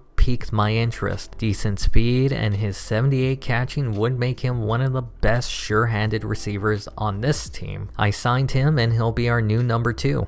I swear, this team was born with glass bones and paper skin. Every morning they break their legs, and every afternoon they break their arms. A team was interested in one of our broken players. Jacksonville made an offer for Javon Walker. Truth is, he has the best hands on the team, and his injury is unfortunate for us considering how nobody can catch, but I want to keep him. It doesn't hurt to ask for a second round pick. Obviously they passed. Jacksonville did come back and asked for Andrew Walter. Sam Keller won the backup job in the preseason. They offered a 6th round pick, and I told them to sweeten the deal. They threw in a 7th round pick. I accepted. Then I went to free agency to pick up some veteran experience as our 3rd quarterback. Welcome to Oakland, AJ Touchy-feely. Week 2 is coming up and it'll be against another division foe, the Kansas City Chiefs. We start this one with Oakland. It's pouring down on the field, not a problem for Russell as he finds Donnie Avery deep for a big play. The following play, Russell moves around in the pocket, throws, finds Avery again for a first. A play later at the 23, Russell with time to the end zone. It's Miller time! Oakland scores the first touchdown in the game. Now it's Kansas City's turn, and they have Larry Johnson up the middle, gets across the first. The following play action, Heward rolls, throws to the flat, to pay, stiff arms, has the first, and brings it near midfield. A play later, Oakland brings the blitz, Heward to Gonzalez, he makes 3 defenders miss, and look at him go! Inside the 20, the 10, and they're not going to get him. He ties it up at 7. The game has the making to be a banger, and I'm not just saying that because this kick is going to be returned for a touchdown. Orlando Scandrick on the return, and it's a fumble. I told you it wasn't going to be a touchdown. Kansas City will start from the 28, play action, Heward throws to pay with a catch, breaks the tackle, has the first. The dude's tree trunk. The following play, they go to Larry Johnson and somehow squeezes through for a gain of 6. It's now 3rd and 5 in the shotgun to the end zone, and it's knocked away. That will force Kansas City to kick a field goal, and they get their first lead in the game. We now skip to the final play of the first quarter. Larry Johnson carrying defenders for a first. First play in the second quarter, and Johnson doesn't get touched until the sticks. Oakland is struggling to stop the run. The play action, Tape with another catch, breaks a tackle, and Asamoah lays the wood, and it's not even morning. He has the ball down the sideline, and they're not going to get him as he high steps his way in for a touchdown. But that would come back as a clipping penalty on Wright will negate the touchdown. That eventually led to a 3rd and 8. Russell would find Pierre Garçon to extend the drive. The following play, Russell quickly gets it to Miller, who fights his way near the first. Only needing a yard, they go to the rookie, makes a guy miss, has a lead blocker, has the first, and tackled inside the red zone. At the 16, quick drop back, Russell moves, throws, Pierre Garçon gets them inside the 5. It's now 3rd and goal, a pitch, left side, and Julius Jones plows his way in to give Oakland the lead again. The rain has not let up in this divisional matchup. Heward throws and caught by Bo. They're across midfield with that reception. Heward finds Gonzalez to make 3rd down more manageable. They need 3. They give it to Larry Johnson up the middle, and he gets it. A play later at the 35. Pocket is collapsing. It's a screen. Urban has the blockers and gets more than enough for the first. Just outside the red zone, they give it to Johnson. Finds a hole, and look at him go! He's going to get the lead back for Kansas City. We're still halfway through the second quarter. Oakland can reclaim the lead before the half. Felix Jones is showing off his strength, but it'll be coming back due to clipping. That means it's now 2nd and 22 from their own 17, and Donnie Avery showing off why he was a 1st round pick. Rumble, young man, rumble. Oakland up 21-17. Kansas City in great field position after the kickoff went out of bounds. Jones. They get a first down on third here. The next play near midfield, play action, throws, Bo holds on through the hit. It's now 3rd and 3, 2 minutes left in the half. Play action, and it's picked off by John April. That's pretty much how the half would end. We're now in the 3rd quarter. Oakland has the ball, and Russell finds Avery again for a first on 3rd. A play later, 2nd and 13. Russell deep drop back down the middle for some Miller time. The very next play, Russell in the pocket steps up, throws, and finds Donnie Avery again to get them inside the 10. Injury update for the second straight week. Felix Jones will not finish a game. That shouldn't be a problem since Julius Jones got them a touchdown last time, tries to fight his way in, but comes up short. That means Seabass will come out to make it a 7-point game. Later in the 3rd, Oakland will have the ball once again. JaMarcus in the pocket, and the big boy gets a pick. Now set Kansas City up in the red zone. Last time they got in on the ground, this time they go in the air. Urban breaks the tackle down at the 2. It's now 3rd and goal. Can the Raiders stop them? Johnson hits a wall but powers through to tie it all up. The final play of the 3rd quarter will be with Oakland. JaMarcus goes down the middle. Rookie free agent pickup Colin Brown with the catch. We're now in the 4th quarter. Play action. JaMarcus on the move. Throws off balance. Mercedes Lewis with the catch and holds on through the big hit. Now in the red zone. Deep drop back. JaMarcus going to the end zone, and it's Miller time again. Oakland reclaims the lead. A face mask on the following return would give Kansas City great field position. Gonzalez with a catch to get across midfield. On 3rd and 3 to give it to Johnson. No play action. Heward finds Gonzalez to extend the drive, getting tackled at the 38. The drive would stall there, leading to a 52-yard kick. It almost got there. You're probably wondering, he's showing a punt. It's either a good return or a fumble. It went out after 18 yards, but that's okay because Kansas City also had a punt, probably a good return, went out after 16 yards. We now fast forward to the final 3 minutes. Heward finds Bo underneath and drags the defender for 6 yards. It's now 3rd and 2. Play action. Heward finds Tony Gonzalez to get across midfield. Just over 2 minutes left. They give it to Larry Johnson. He bursts through a hole for a gain of 8. Oakland needs to force a stop to win the game. Heward finds Gonzalez near the sideline. They're now at the 32. Protection holds up. Plenty of time. Larry Johnson with the catch inside the red zone, and a face mask will push them inside the 10. From the 9-yard line, they give it to Johnson, finds space, but tackled at the 4. They can't audible. They went no huddle. Heward to the end zone. Bo with a game-tying catch. Here's another angle of it. It's tied up at 31. Last week, JaMarcus threw an interception. This week, he can prove that he's the same guy that he was last week. Pick 6, and it looks like KC is gonna win it. Last week, Russell threw an interception that gave Denver a 4-point lead. This week, he threw another to give Kansas City a 7-point lead. Higgins on the return, and he wiggins his way free. He's only got the kicker to beat, and he's not going to get him. Look at him go! Just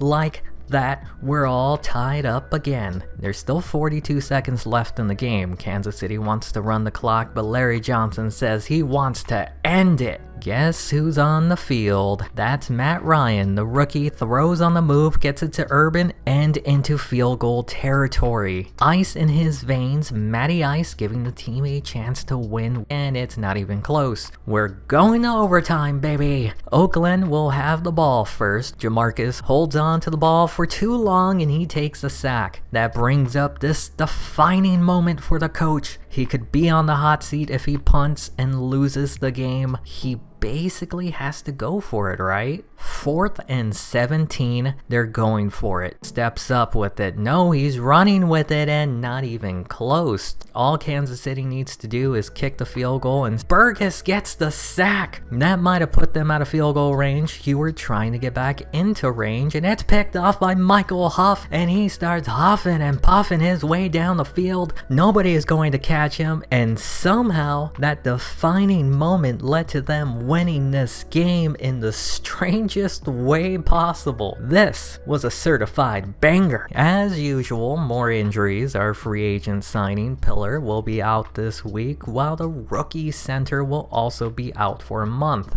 maybe more. The league better be on the lookout. Come week 8, when we're healthy, or possibly worse, we should get a medical team on retainer just in case. We're going to have our second rainy game in back-to-back weeks. This one will be in Buffalo against the Bills. The rain won't be as gnarly as the one in Kansas City. We'll start this one with a punt. Buffalo will return, spin move, and not a Raider in sight, brought down at the 46. The following drive, 3rd and 15, Trent Edwards finds Desmond Clark open over the middle and gets the first down. A play later, it's a draw up the middle. Marshawn Lynch powers his way through for a first. They're creeping towards the red zone. Edwards in the pocket to the sideline. Clark with the catch, pushed out at the 8. 1st and goal. Burgess comes in unblocked and gets to Edwards for a sack. 2nd and goal from the 12. Edwards with time. Clark with the catch, tackled right at the 1. 3rd and goal. Pitch. Marshawn gets laid out by Asamoah at the 1. Defense holds out, forcing Buffalo to just a field goal. We're now in the second quarter. Oakland's ball score still the same. Russell finds Miller down the middle for a big gain. It's now 3rd and 12. Deep drop back. Great protection. Russell with all day finds the dirt. But wait a minute. PI will give them a new set of downs. Now at the 50. 2nd down. Russell drops back. Throws. Brown with the catch for a first. On this drive, Russell has had all day to throw. No pressure. Once again to the sideline. Brown can't stay in bounds, but wait a minute, another penalty. Face mask gives them a new set of downs again. From the 31, Russell throws Avery and he gone. Touchdown Oakland. They now lead 7-3. There's still time in the half for Buffalo to retake the lead. Edwards throws, caught by Mario Manningham, needing 4 for first. They don't run it. Instead, Edwards throws short. Lee Evans underneath, jukes and gets the first. Nearing the 2-minute warning, they hand it to Lynch. Left side, makes a man miss, falls forward for the first. New set of downs. Edwards in the pocket on the logo, finds Evans for 5 yards. Following play, Raiders only rush 2 all day to throw. Manningham gets the first. That's where this drive would stall out. Buffalo kicks the field goal to make it a 1-point game. Injury update. For the 3rd straight week,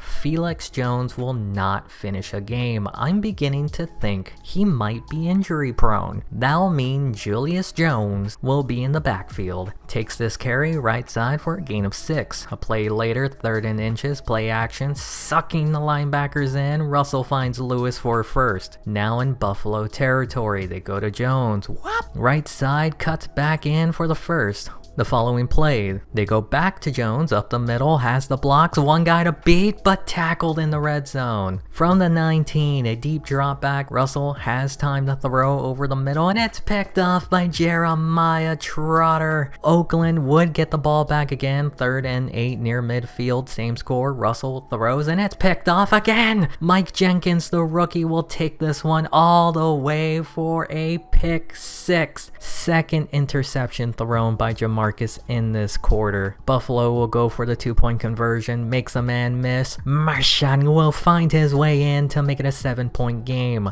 We now go to the final 90 seconds of the game. Oakland still down by 7. Russell finds Miller for a gain of 8. It's now 3rd and 2. Russell in the pocket with time. Throws. Miller with a catch in the first. Less than a minute left in the game. Russell in the pocket to Miller again for a gain of 9. It's now 3rd and 1. Russell quickly throws and it's knocked away. They'll bring up a defining moment, but really, you don't have a choice. No timeouts. You have to go for it. 4th and 1. They hand it to Jones up the middle and he gets the first. Remember when I talked about not being able to audible? Well, I found out you can't audible on offense in this very moment, which means another run, this one stuffed at the line. They ran back to the line again, no timeout. I just have to watch this unfold. And luckily, a false start would stop the clock. I also checked my approval. Apparently, even successfully doing a defining moment, they'll hate you, just like the real NFL.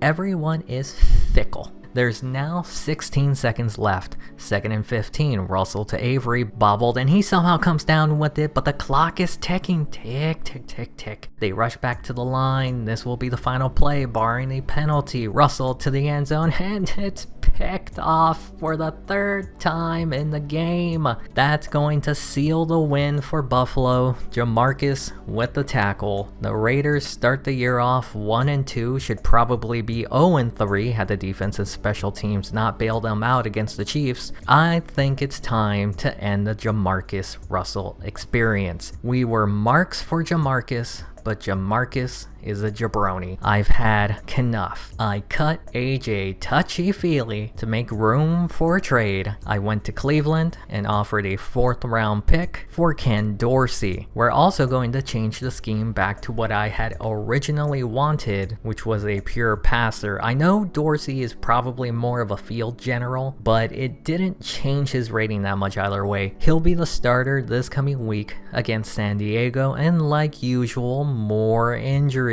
Tommy Kelly, starting defensive tackle, will be out this week. His backup Gerard Warren will also be out this week. It'll be a home game and out of the rain. That's not Ken Stabler, that's Ken Dorsey, and his first pass will go to Pierre Garçon, but it'll come back due to a hold. Let's try it again. Ken Dorsey's first pass will be over the middle to Higgins for a first. The following play from the 41, Dorsey to the flat, Pierre Garçon for another first. They're now in San Diego territory. 3rd down, Dorsey finds Pierre Garçon. The drive did stall out there, bringing out Seabass for the first points in the game. Oakland up by 3. Later in the first, the Chargers can't do anything with the ball, punting it away. Scandrick back to return. He's been decent, but he fumbles it here and recovered by San Diego. The Chargers get a second chance here. It's play action. Rivers on the move. Gates with a catch. It's a fumble. Alka-Stelzer with the recovery, forced by Asamoah. Now set the Raiders up near midfield. Dorsey looked good on the last drive, going deep, and it's picked off. What is going on? 3 turnovers in a row. It hasn't looked good for San Diego so far, but LT is changing that, finds a big hole and gets them 20 on the carry. In the following play, they go back to LT, trying to squeeze through, spins out of a tackle and tackled forward near the first. 2nd and 2, back to LT, left side. Look at all that space, trying to break a tackle and brought down at the 28. The next play, pressure getting there, gets rid of it quickly. Gates holds on to it, brought down at the 8. It's 1st and goal. You gotta give it to LT, and he gets laid out by Alka-Stelzer. It's the start of the 2nd quarter, and what is blocking? It's now 3rd and goal from the 9. Rivers with time to the end zone, overthrows everyone. The safe play is not turning it over and missing out on points, but it doesn't matter. He missed the kick. The Chargers would get the ball again. LT with a nice juke takes it outside for a gain of 8. It's now 3rd and 1. LT play action. Antonio Gates with a catch, brought down at the 26. This drive would stall out there, forcing a 2nd field goal attempt, and this one is wide right. We're now in the 3rd quarter. Chargers have it again. Score still the same. Tomlinson makes 3rd down easier. Needing 2 to keep the drive going. Play action, great protection. Rivers throws, caught by Gates, turns around, breaks through Asamoah. Alka-Stelzer can't bring him down. Look at him go. Brought down at the 2. Last time they were here, the defense held strong again, met behind the line for a loss. 2nd and goal from the 4. They go back to LT, tries to fight his way through, getting back to the 2. From the 1, unstoppable force meet immovable object.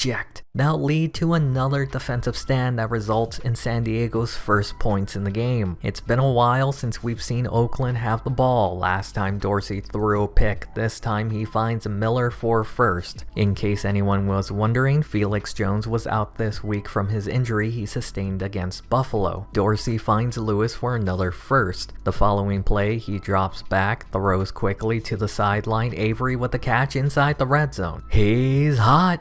He's spicy, and now he's got a touchdown, Curryman, to give them the lead. We're now in the 4th quarter. Chargers ball, Rivers off his back foot, Gates, it's a fumble. It was reviewed, down by contact. Following play after the review, play action off his back foot again, Chambers with the first. 12 minutes left in the game. LT takes the carry, up the middle, plows through for a gain of 9. It's now 3rd and 2, back to LT. Kawika Mitchell forces the fumble, recovered by Kirk Morrison. Later in the fourth, Chargers have it again, same score. LT takes it left side and finds his way past the first. It's 3rd and 9 in the shotgun. Rivers quickly to Chambers for a new set of downs. This drive can tie the game up with the touchdown. LT up the middle for a gain of 8. Had they not missed those 2 field goals, a kick would have won it here. LT powers through for a first. In the red zone, they hand it to LT, but he can't get it to him in time. Kirk Morrison scoops it up and it looks like he's going to score. William Hayes forced the fumble and Oakland will now be up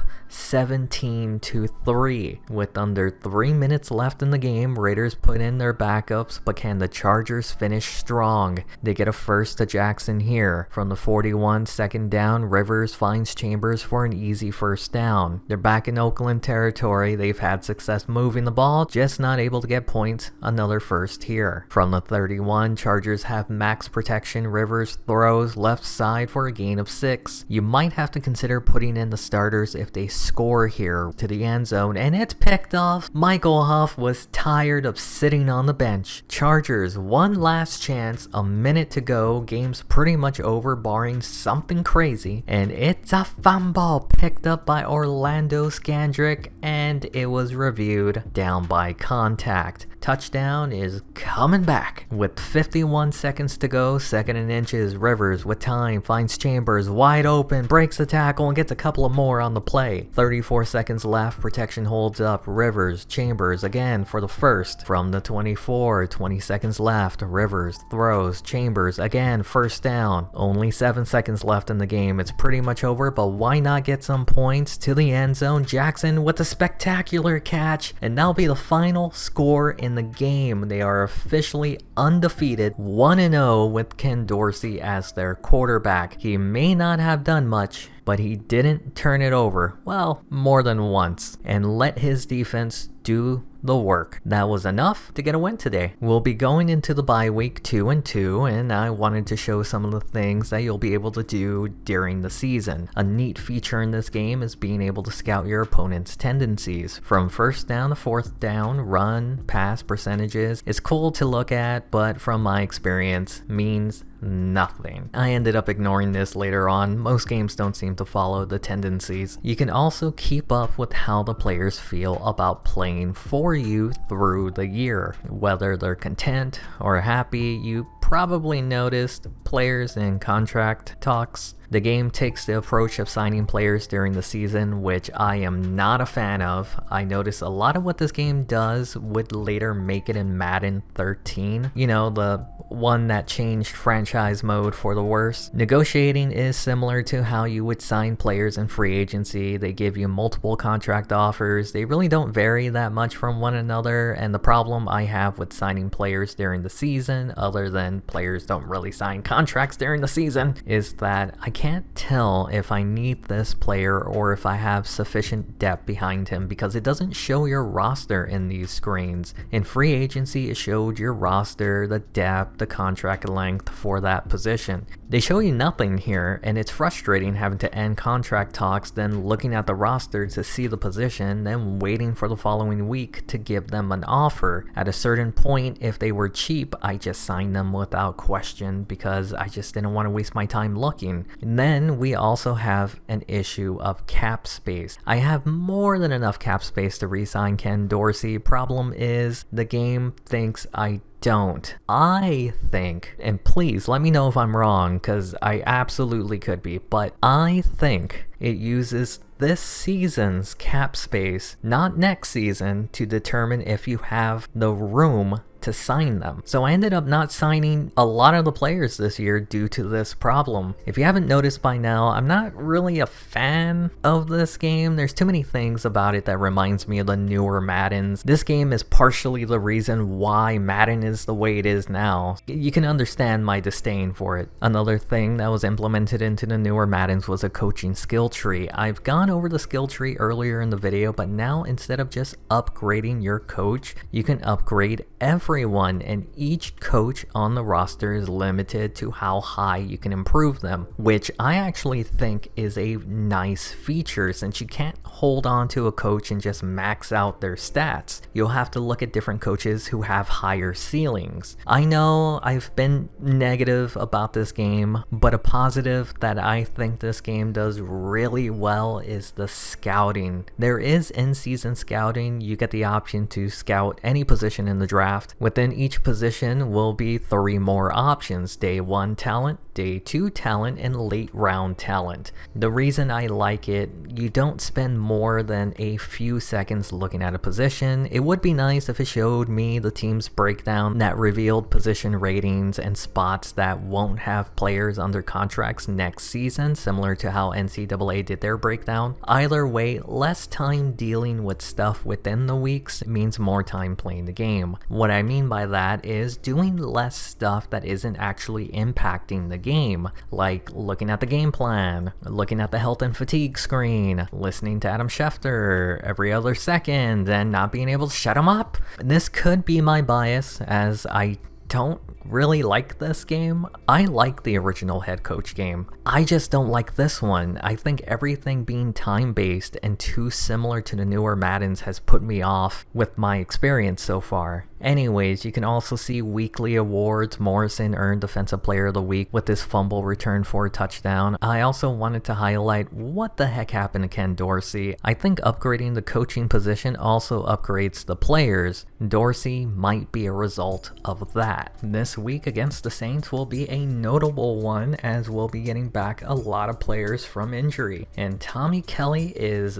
back on the injury list. Well, that didn't last long. We'll start this one later in the first. Oakland's ball. Dorsey finds a healthy Javon Walker for a first. A play later, 2nd and 12. Dorsey in the pocket, throws. Pierre Garçon with a catch. Now lead to a 3rd and 3, handing it to a healthy Felix Jones for the first. Same drive. It's the start of the 2nd quarter. Dorsey throws deep and Miller makes the catch. They're now in New Orleans territory. Pitch left side. Felix Jones missed last week with an injury, but he's looking healthy today. That run will set them up in the red zone. Dorsey to the end zone. Touchdown, Oakland. Colin Brown with the score. So far, the Raiders have kept the Saints offense in check. They allow 6 on this pass. 3rd and 4 from the shotgun. Breeze to the left. Jerome Simpson with a catch at midfield. The Raiders defense beginning to show some cracks, and Drew Brees is slowly hammering away. Another short pass here. 7 on the reception. It's now 3rd and 3. Morrison misses the tackle. Annihilates Asamoah. And the afterburners are going off. Michael Turner ties it up at 7. We go back to the Raiders, and Felix Jones is looking pretty good. 7 on the carry. It's now 3rd and 4, and Julius Jones, the 3rd back, gets the carry and the first. A play later, 2nd down in the single back set. Deep down the middle, caught by Avery, who almost broke it. I think I spoke too soon. Felix Jones is out for his 4th straight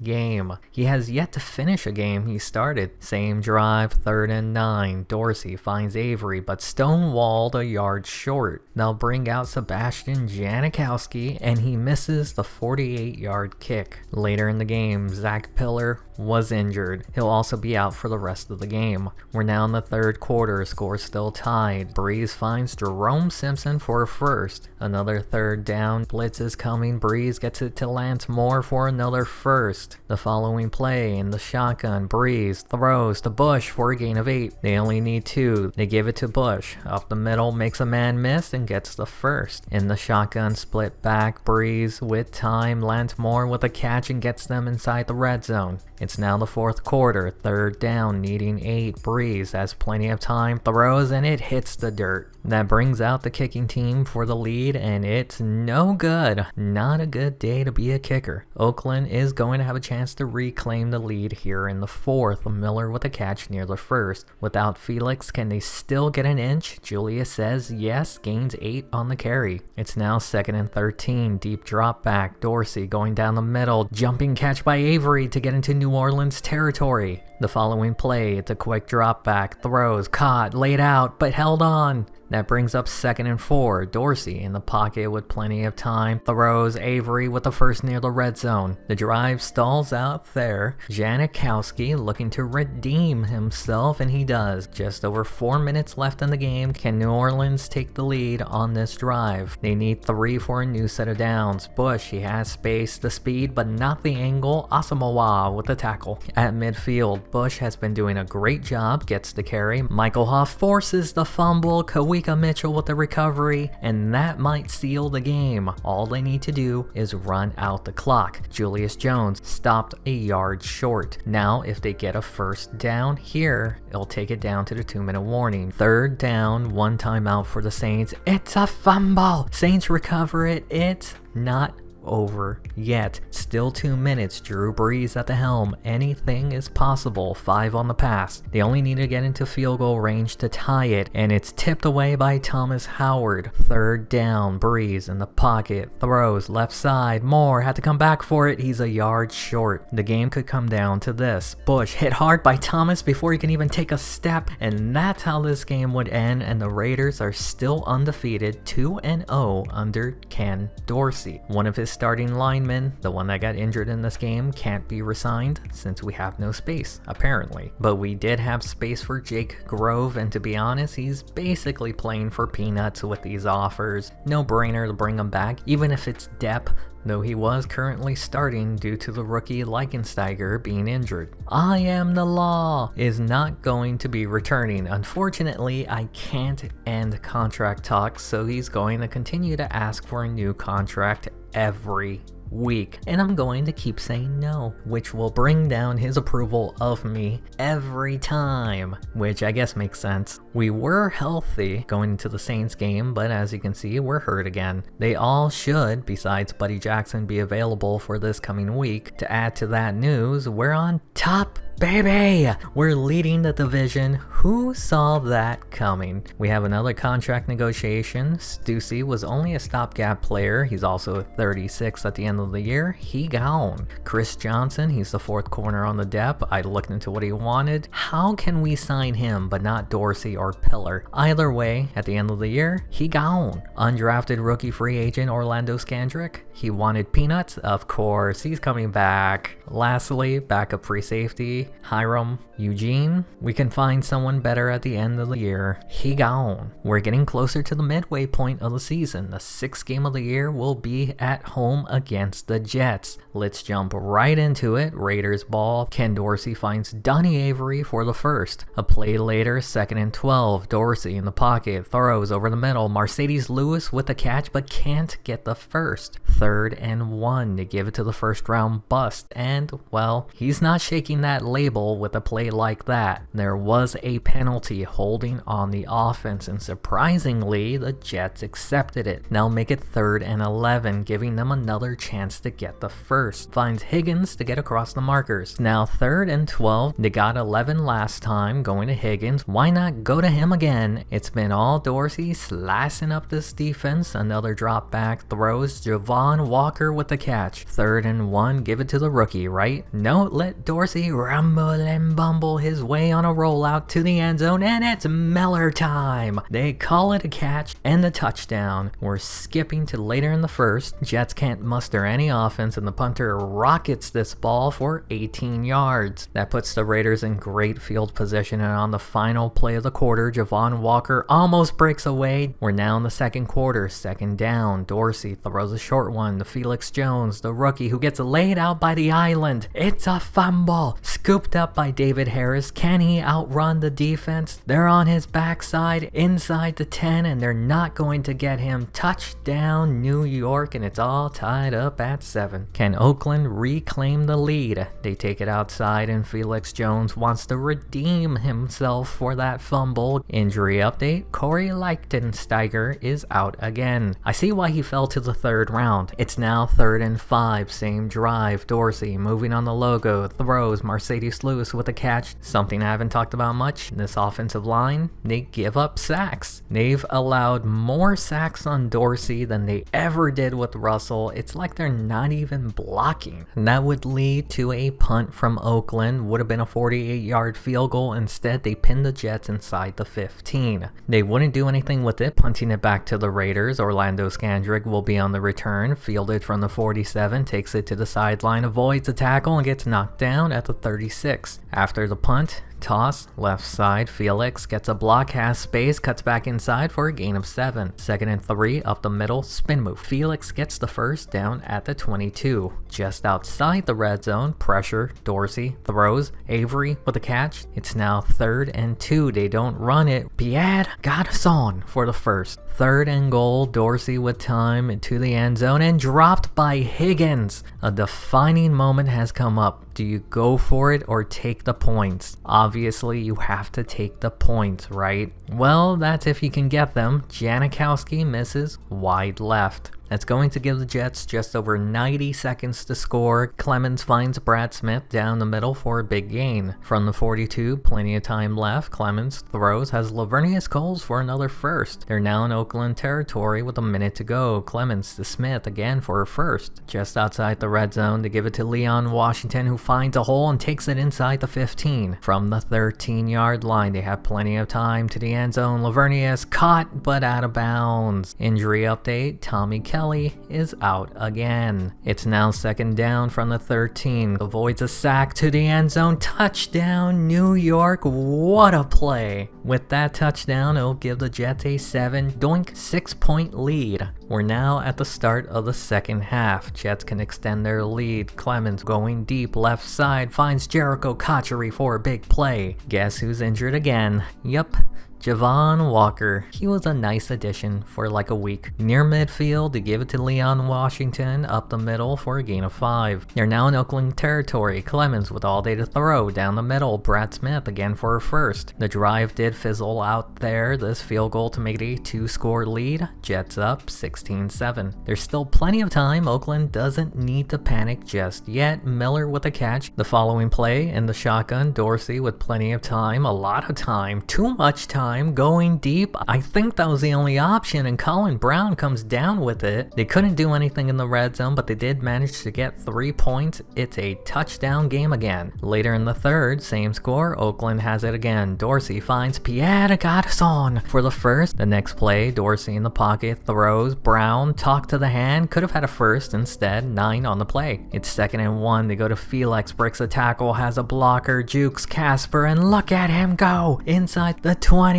They catch him and he loses it, but it was reviewed. He was down by contact. Now keep it at the 11. Dorsey pressure. Justin Griffith stiff arm trying to fight his way in, down at the 2. It's now the start of the 4th quarter. Pitch. Felix Jones runs over the island for a touchdown, and it's all tied up at 16. That means this kick is going to give them the lead, and Seabass misses. What a game. After further review, it looked like he was injured. Closer examination says it was just a stinger. Is that why he's been having a few rough weeks? Later in the game, a defining moment for the coach. Do they blitz the Jets or play it safe, trying to avoid a big play but risk giving the first on 3rd? It does look like they're bringing the blitz, but the Jets pick it up perfectly. Clemens down the middle, and it's picked off by Alka Stelzer. He brings it back to the 29. Oakland with another injury. Sands will be out for the rest of the game after a holding penalty. 2nd and 20. Under pressure, throws, and it's picked off by the island of relevancy, setting the Jets up at the 46. That means the Jets will have a chance to take the lead here. Clemens, Coles with 9 on the catch. It's now 3rd and 1. They hand it off. No play action. Pressure getting there, and Clemens somehow gets that pass into Chris Baker. Another 3rd down. Only 5 minutes left, and Clemens finds Wallace right. It's now 3rd and 3. Can the defense hold? Washington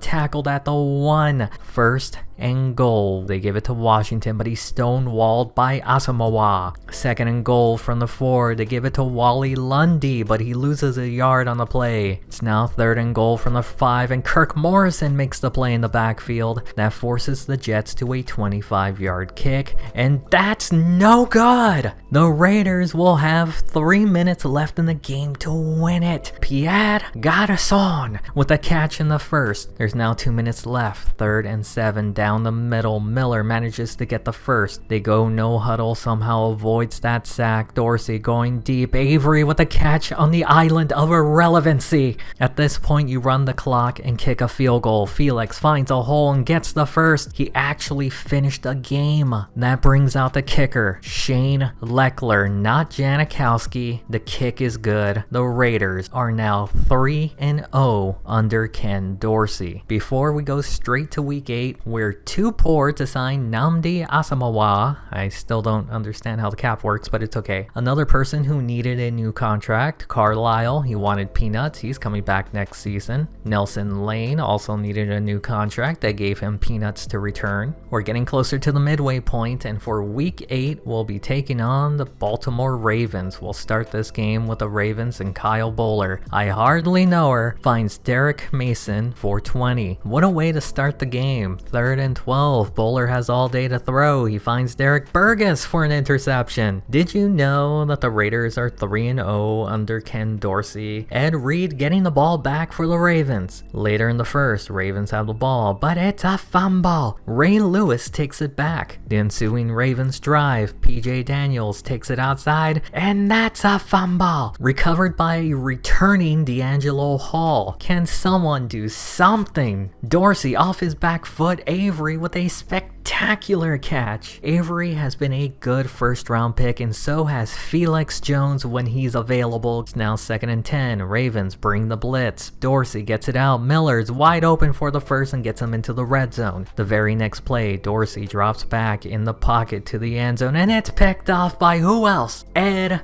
Reed. But wait a minute, they're calling PI on Bart Scott. I guess he couldn't wait. Following the penalty, he's hot, he's spicy. He's got his 2nd touchdown on the season, Ronald Curry. I'm starting to see why Pillar was so cheap. We skip to the 2nd quarter, 3rd down. Bowler all day to throw, but he runs out. Burgess with the sack. That'll lead to them punting from inside their own end zone. This one will go longer than 20 yards. Scandrick on the return and laid out. Great field position at the 2-minute warning off his back foot. Avery with a spectacular catch down at the 11. They force them to a 3rd down. Ravens bring the blitz and swarm Dorsey for a sack, and that brings out Sebastian Janikowski, and he misses. It looks like his injury is lingering. Ravens haven't been able to do nothing. Punting it back, Scandrick got nothing last time, fielded at the 33, and look at that alley, brings it back to midfield.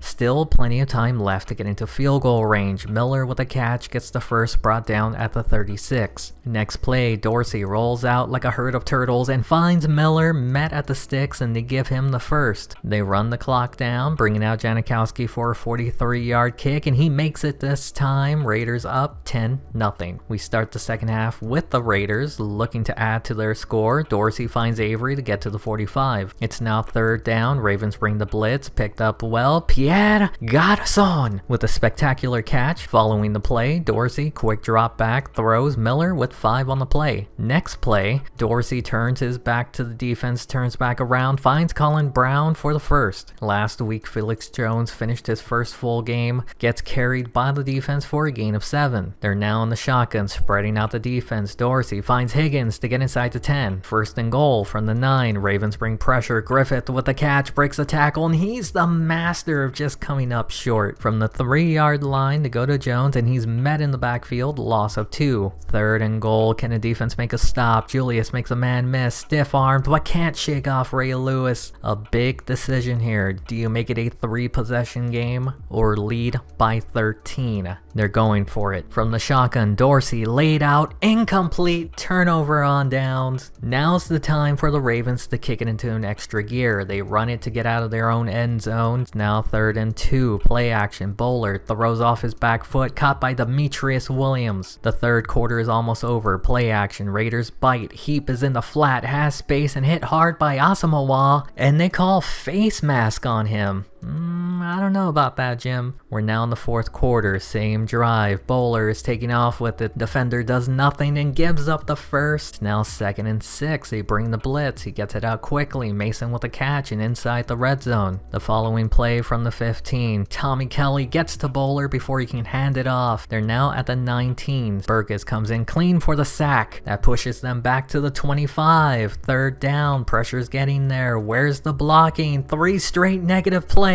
They lost 20 yards on 3 plays, and instead of a 31-yarder, it's a 51 and not even close. Raiders still up by 10, final 3 minutes. He makes the catch, but going the wrong way, he'll be a yard short. Instead of going for it, they decide to punt it. What a head-scratching decision, especially Skandrick has had 1 good return, make it 2, he brings it back to the 43. They move the ball to the 37, attempting a 54-yarder. He had the leg, not the accuracy. Can the Ravens make a miracle happen in Baltimore? Bowler to Williams for a 1st on 3rd. It's now 2nd and 9, 45 seconds left. Bowler takes off with it. Kirk Morrison with a tackle, 5 on the run. It's now 4th and 4, play action. Bowler sets his feet, throws. Williams to keep the drive alive. 20 seconds left in the game. Bowler in the pocket, throws. Mark Clayton with a catch. They're now inside the 10, 7 seconds left. Bowler to the end zone, touchdown, Baltimore. But too little, too late. They would end up losing this one, and the Raiders are now 4-0 with Ken Dorsey as the starter. He definitely was enough to make this a winning team again. We'll be at the halfway point after this game, which is against the Atlanta Falcons, the team that took McFadden 1 spot ahead of us. Let's start late in the 1st quarter. Trent Green throws an interception. Asamoah brings it back for a pick 6. The following drive, shaking off the interception, Trent Green decides he's the youngest kid on the field, gaining the 1st down with his legs. After a holding, it'll be 1st and 20. Green going deep. Lawrence Robinson for the 1st.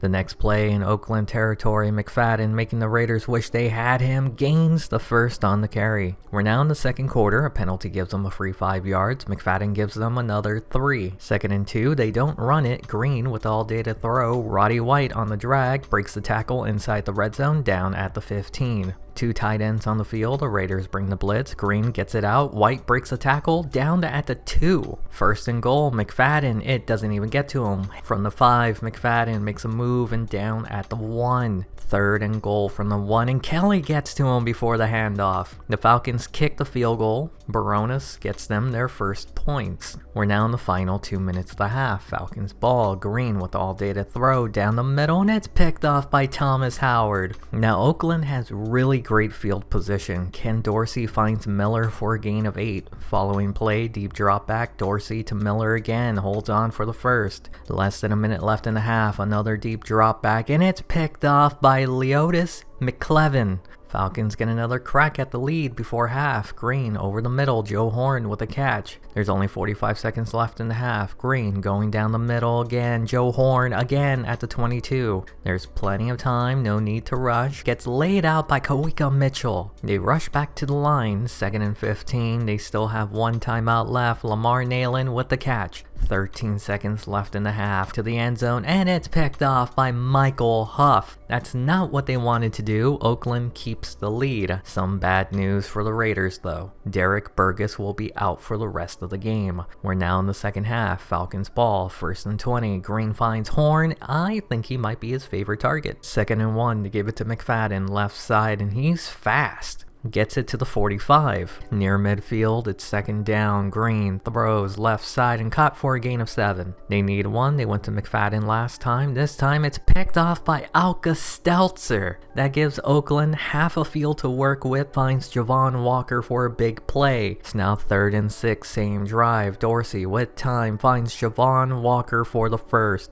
Brah, can you stay healthy? It's 3rd down in the red zone. Pocket is collapsing. Dorsey to the end zone. Touchdown, Oakland! Avery with a bobbling catch to extend their lead. Atlanta now finds themselves in a hole. Green on 2nd down finds McFadden, gets enough for the first. They'll put him at midfield. Green drops back with time over the middle. Lamar nailing with the catch. They're now at the 32. They hand it to McFadden up the middle, 8 on the carry. The next play, they go back to McFadden. He makes a move, makes another move, and gets the first. In the red zone, they go to Norwood, finds a hole, and gets laid out by Asamoah. 3rd and 3. Last time McFadden got the first, this time he gets pushed back for a loss. They'll bring out Baronas to make it a 1-possession game. They're now down by 8. We skip till later in the 4th. Oakland in great field position. Dorsey with time going deep but knocked away. But hold on. Pass interference on the defense. They'll set them up near the red zone. Dorsey on a rollout. Throws on the move. Pierre got us on for the first. A touchdown here will pretty much end the game. Not enough time left to the end zone and it's picked off. It's not over yet. Atlanta with a chance to tie the game up in the final 4 minutes. Green finds Dustin Keller for the first. The following play, they go to McFadden, takes it outside, makes 2 guys miss, has space but cuts it back inside. There's still plenty of time left, no need to rush. Green underneath to Nalen for a first. It's now 3rd and 5, 2.5 minutes left in the game. Green outside to Horn for another first. Another 3rd down, 13 this time. Great protection, plenty of time over the middle, nailing with a catch. The game could come down to this. And William Hayes with a sack to end it. Say it with me. We are undefeated with Ken Dorsey as our quarterback. He's 5-0, making us 6-2 at the halfway point in the season. The team will be without 2 players this week against the Panthers. Sands, one of their defensive tackles, and Burgess, their defensive end. We're halfway through the year and we currently have a 2-game lead on the Chargers. There's still 8 games to go. Let's begin the second half of the season. The first offensive play in the game, D'Angelo Williams fumbles and recovered by Tommy Kelly. The Raiders will start their first drive in great field position. Dorsey throws, Avery with a catch at the 11. They only need an inch. They come out in the shotgun. Dorsey to the sideline, Avery with a catch. Can they cap this drive off with the touchdown? Peppers says not on this play. He's hot.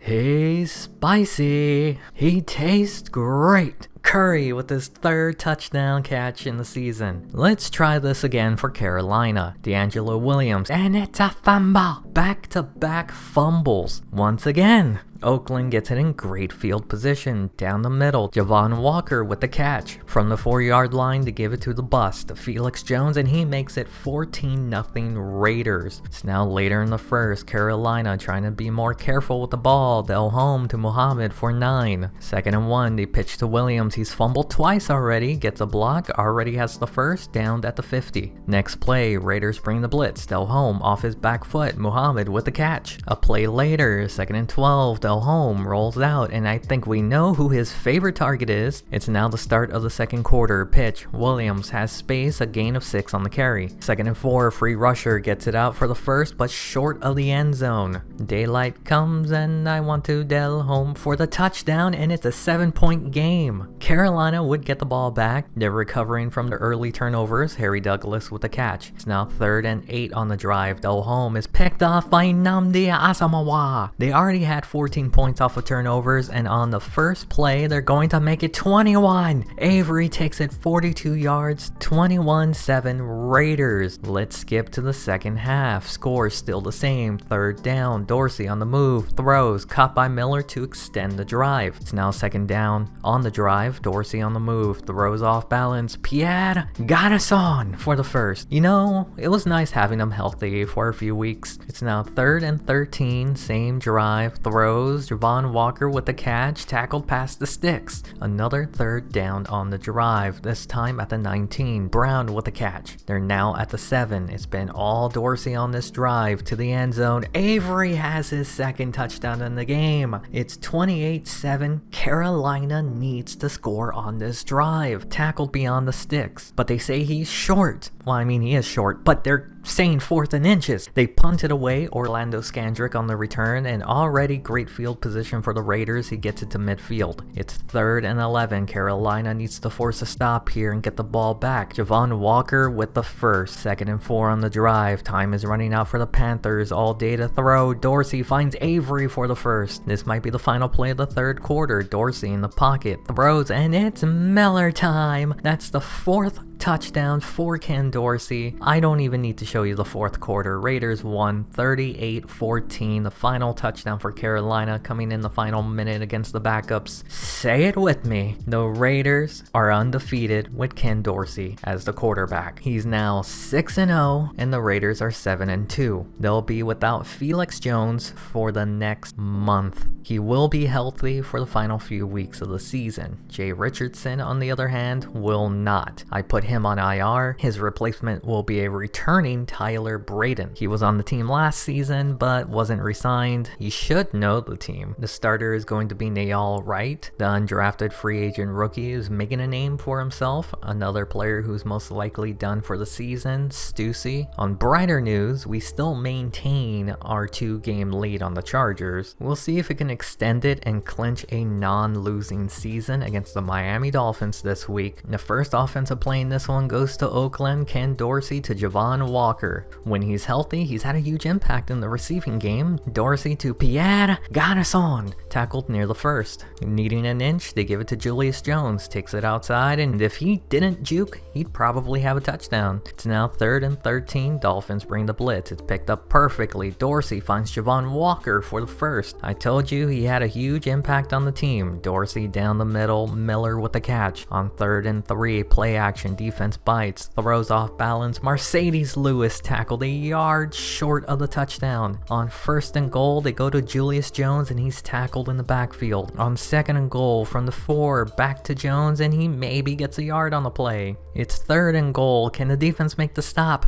They're not even going to try and stop him after that. Touchdown, Oakland. Later in the game, Orlando Scandrick got a torso injury. Brah, this guy can't stay healthy. Bruh, we got another guy out. Okay, who let this team drink the Florida water? In the final 2 minutes of the half, score still the same. Miami's ball. John Beck finds Derek Hagan. A play later, 2nd down. Beck throws. Dante Stallworth with the catch. Now make it 3rd and 3. Beck under pressure finds Sipnewski for a first. Just over a minute and a half from the shotgun. Beck throws. Stallworth with the catch in the first. Following play, Raiders bring the blitz. They don't get to him. Ginn with the catch. 8 on the play. Miami only has 1 timeout left. 3rd and 2. Throws. Caught. Hit hard but held on. Time is running out. 20 seconds left in the half. Beck with time. Throws to the end zone and almost picked off by Asamoah. It's now 3rd down. Play action to the end zone and knocked away by D'Angelo Hall. What a play by the Hall monitor. That'll lead to a field goal by Jay Feely to make it 7-3, and it's no good. Let's go over to the second half. Oakland has the ball down the middle. Pierre Garçon with a catch. The following play, they give it to Julius Jones. Up the middle. Uh-oh, watch out. He's faster than a teenager who got a text from his girlfriend that the parents aren't home. Oakland up 14-0. Felix Jones is out for this month, but it seems like picking up Julius Jones in free agency was the right choice. Talk about keeping up with the Joneses. Ted Ginn on the return. Looks like his family isn't out on the field, but it doesn't matter. He has the sideline. There's very few people who can catch him in this league. This is what Miami needed badly. It's back to a 1-score game with that return. Later in the third, Miami has the ball again. A chance to tie it here. Stallworth with a catch short of the sticks. They only need 1. Pressure getting there, and it's picked off by Alka Stelzer. Now Oakland has the ball in great field position. 3rd down, throws, and that's picked off by Travis Fisher. Javon Walker trying to chase him down. Inside the 20, the 10. It's all tied up at 14. Bruh,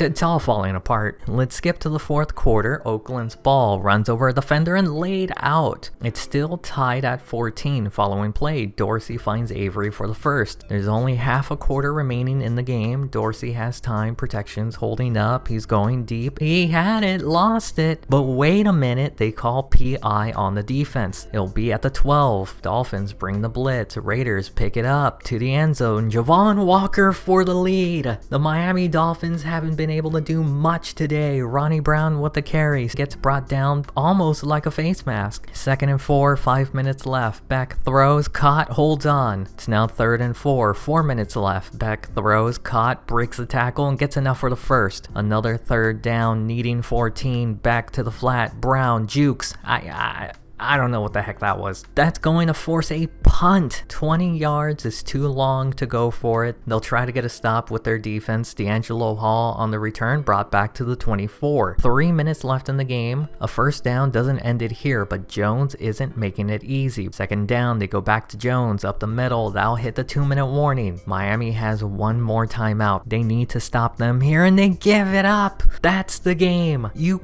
gotta be joking me. They took out one more guy before it ended. Say it with me. We are undefeated with Ken Dorsey at quarterback. He's now 7-0 as the starter, and we have a non-losing record. Like usual, more injuries. Corey Leichensteiger out for the week. Same with Kawika Mitchell. But William Hayes is going to miss a few weeks. Injuries are rough in this game. Oh, I haven't said much about this, but game changers. These are random events in the game that can happen. I don't know how rare they are, but this one was pretty tamed based on what I heard they could be, like player retirements. In this case, the approval rating for all of my coaches went up by 10. We'll now have our first divisional rematch, and it'll be against the Denver Broncos. We'll start this one with Oakland. Dorsey 360 no look right on the money. The following play, in the pocket, throws right side. Pierre got us on for another first. A play later, 2nd down, deep drop back with time over the middle. Pierre got us on again. They're now in the red zone from the 19. Javon Walker with the catch, and it's a fumble. Denver recovers it. The Broncos couldn't do anything with it, having to punt it from inside their own end zone, and this is going to give the Raiders good field position. Cuts back inside, tackled at the 29. The first play on the drive, Dorsey goes to Pierre got us on, tackled near the sticks. On 3rd and 2, Fargas in the game, and the Joneses are out, can't get the first. They'll bring out Janikowski. He's been struggling a bit, but he makes this one. Raiders up 3-0. We now skip to the second half. Not the most exciting rematch, but it's a fumble recovered by Oakland. The last time Oakland was here at the 19, Walker fumbled it. Dorsey goes back to him, holds on this time. A play later, 2nd and goal from the 3. Fargas takes the handoff and gets the first touchdown in the game. 10-0 Raiders. Broncos have had 0 offense today. Play action, Cutler to the flat, makes the catch, powers for the first. The next play, Cutler drops back. It's a 2-man rush. He decides to take off with it and gets laid out. A few plays later, after getting the first, Cutler down the middle, Scheffler with the catch and the first. The drive stalls there, which will lead to a field goal 42 yards out and wide right. We now skip to the 4th quarter, and it seems like Ken Dorsey forgot about Dre. Bly, he gets the interception. Again, not able to get going on the offense, forcing a 39-yard kick, and he misses that one too. We're now in the final 3 minutes, just trying to run out the clock. Miller with the catch in the first. This will probably be the final play before the 2-minute warning. Fargas goes left side, runs over Dre Bly down near the first. Pierre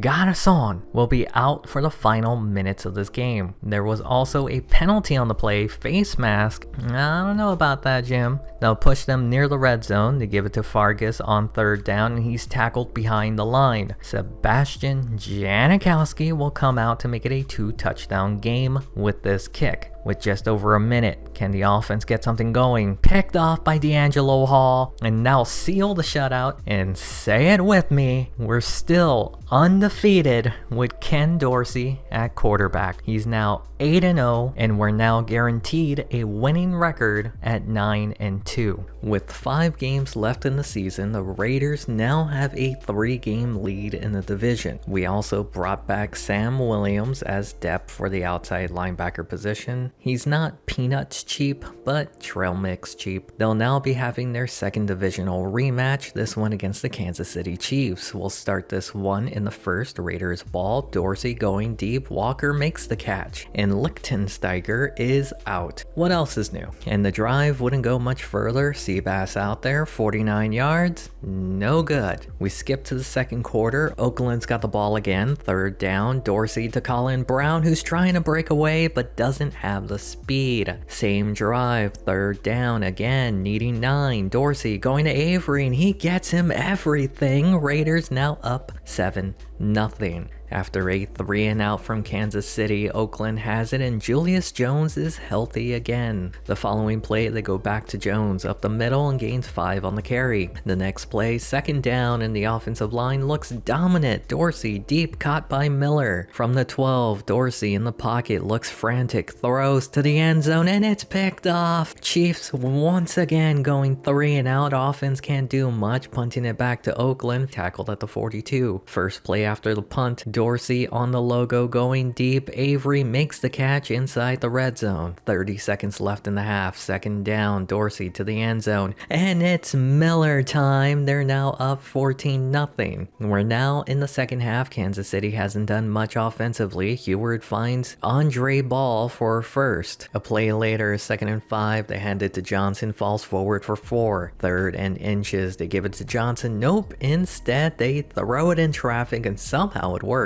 They're now in Oakland territory. Play action, great protection, throws to Bow on the drag for a gain of 8. 2nd and 2, now they go to Johnson up the middle, barely gets the first. A play later, 2nd and 7, Johnson just plows through a defender, gets the first. The drive stalls just outside the red zone, and this kick will just get over the crossbar, still down by 2 possessions. Oakland now has a chance to put the dagger in the game. Dorsey finds Walker short of the sticks, even though it looked like he had the first. After a failed challenge, leaving the Raiders with 1 timeout, and it's picked off by Patrick Surtain. He'll take this one to the house. They'll make this a game again. The following drive for the Raiders, they give it to Jones, and it's a fumble. You can feel the momentum shifting. It's now 3rd and 7. Heward dropping back, setting up the screen. Johnson has a block, gets the first, and inside the red zone. From the 12, they go back to Johnson up the middle, has a hole, and tackled near the 5. It's 2nd and 4, and talk about a false start. That might be on the defense. We're now in the 4th quarter, same drive, 2nd and goal. Johnson dives his way in for the lead. Later in the 4th, Oakland in great field position after a punt. Walker gets them to the 34 with that catch. Now 3rd down, closing in on better field goal range. Dorsey down the middle, Jones, and it's a fumble. Picked up by Kansas City, and you gotta be kidding me. An interception returned for a touchdown, then a fumble that led to a touchdown drive, now a fumble recovery for a touchdown. I'll be honest, I almost raged quit, but I'm playing it out. This will put Kansas City up 24-14, 21 points in 13 minutes. Time is now running out for Oakland, 6 minutes left. Avery with a catch, and look at him go. It's a foot race inside the 10, and it's back to a 1-score game. Kansas City now has a chance to put the nail in the coffin here. Johnson with the moves to get a first. There's 5 minutes left. Play action, Heward with time, going deep. Urban with a catch across midfield. The following play, they hand it off. No, they're still throwing. Urban with a catch short of the sticks. 2nd and 1, they hand it off. No, they're still throwing. Heward with plenty of time, going deep. Urban with the catch again inside the red zone. The drive did stall out there, leading to a field goal attempt to make it 27, and it's no good. Despite how the game's gone, Oakland has a chance to take the lead here, and Avery makes the catch but can't break away. There's 3 minutes left in the game. They give it to Jones. He fumbled last time. This time he gets the first. They're inching closer to field goal range. Jones, and what a maneuver, and he has a first. 2 minutes left in the game. 3rd and 7. Dorsey to Avery. Does he have the angle? They're back on top, 28-24. Can Kansas City's offense put together a drive and march down down the field. Bo for the first. Remember when I said they couldn't audible? That might be a problem again. Bo with another catch. With only one timeout for the Raiders, it's better to save it for an emergency. Jesse Chapman with a catch. It looks like this drive is the emergency. Heward to Bo again inside the red zone. They burn their final timeout there. Heward knocked down at the line. Can the defense make the stop here? Pressure. Heward. Bo with the catch. It's third down. Unblocked defender to the end zone. Wide open. Kansas City reclaims the lead. There's now only 24 seconds left in the game. Can they pull it off? Dorsey to the sideline for Walker. 19 seconds left in the game. They just need to get into field goal range. Curry with a catch at the 40. They don't spike it. Inability to audible. Dorsey down the middle. Caught, but they're not going to have enough time. For the first time since being a Raider, Ken Dorsey has lost the game, and Oakland is now 9-3 on the season. We got another injury in this one. Sands will be out for the rest of the season. I read that injuries are a common issue during the first season. To replace Sands, I signed Ed Johnson. We now have our final divisional rematch of the season against the San Diego Chargers. We'll start this one with the Raiders. Chargers bring the blitz. Dorsey finds Jones, breaks the tackle, and has the first. The following play, a quick drop back. Avery finds the hole in the cover 2. It's now 2nd and 14, 4-man rush. Dorsey over the middle. Avery with a catch in the red zone. At the 15, third down, they bring the blitz. He finds Walker for the first. 2nd and goal, they hand it off. No play action, and Avery is wide open for a touchdown. 7-0 Raiders. We're now in the second quarter. Chargers in good field position after a punt. Jackson with the catch. It's now third down from the 24. Rivers throws, caught by Gates, tackled at the 2. 1st and goal, they give it to LT and he gets in, but they say he's short. That means 2nd and goal from the 1, and he's going the wrong way, a loss of 8. It's now 3rd and goal. Can the defense make one more stop? And the hall monitor bats it away. That means the kicker comes out for a 26-yard field goal to make it 7-3. Today's game is very important for the Chargers. They were down by 3 games a week ago, but now they're only down by 2. A win here can put them back in the running for the division titles. Skandrick has the sideline, but not the angle, almost broke it. Will that be good enough to get them some points? Dorsey to Miller for a first. A play later, 2nd down from the 30. Dorsey throws over the middle and has his other tight end Lewis in the red zone. They're now facing a 3rd and 16 on the drive. Dorsey throws to the end zone and Avery comes up with it to make it 14-3. We now skip to the final 2 minutes of the half. Dorsey throws and Walker somehow caught that pass. Now put them near midfield. Great protection, has all day to throw to the sideline again. Walker making the catch. Just under a minute left. They bring the blitz. He gets it out quickly. Avery with a catch, 9 on the reception. It's now 3rd and 3. They give it to Jones. He takes it outside and gets it to the 11. Raiders ran the clock down to 20 seconds. Dorsey in the pocket to the corner of the end zone. Avery now has his 3rd touchdown in the half. A masterful first half for the Raiders, running the clock down, giving the Chargers no time to work with, and it looks like the Raiders could clinch the division tonight. Antonio Cromartie towards the sideline. He's outrunning everyone. They're not going to catch him. And the Raiders' 2-minute drill was for nothing as he high steps his way into the end zone. It's now only an 11-point game. Chargers have it in the second half, stiff arming the hall monitor and tackled at midfield. A play later, they go back to LT, breaks the tackle and falls forward for the first. A touchdown on the drive can completely change the game. Rivers to the sideline. LT gets enough for the first. Same drive, 3rd and 6. Rivers to Gates and he tries to pull the defender into the end zone. From the 3, they go to LT and he's tackled behind the line. 2nd and goal from the 5, bounces it the other way and he's tackled behind the line. 2 straight negative plays, but LT isn't deterred. Took the entire defense to bring him down. That would only get them to the 3, forcing this 3 to make it an 8-point game. Chargers would get the ball again in the final 7 minutes of the game. Gates with the catch at the 43. There's now 5 5 minutes left in the game, down by 8. Rivers finds LT to get into Oakland territory. The following play, they give it to LT, makes a move, and look at him go! Alka Stelzer, the only guy to beat, and he brings him down at the 21. But wait a minute, holding on the offense. Immediately after that penalty, near midfield, Philip Rivers finds Gates behind the defense. There's now 4 minutes left in the game. 3rd and 13 from the 24. Rivers to the end zone. Gates with a touchdown, and they're now only down by 2. This to tie the game. Rivers throws. Chambers makes it 21-all. Chargers have it again in the final 2 minutes. 3rd and 7. LT gets the first, and I'll be honest, I raged again. Raiders were up 21-3. It looked like it was going to be a blowout, and now the Chargers are on the verge of field goal range. There's now a minute left. Kading has already made 2 field goals, and Chambers will get them in position to make a third. With 2 seconds left, Kading for the win, and the Chargers are now 1 game out from the division lead. Raiders missed out of clinching the title tonight. What a meltdown the past 2 weeks have been. We signed Ed Johnson this past week. He'll now be out for the rest of the season. Everything is in shambles. Could have clinched the division with our sweep against the Chargers. Instead, we give them another week of hope.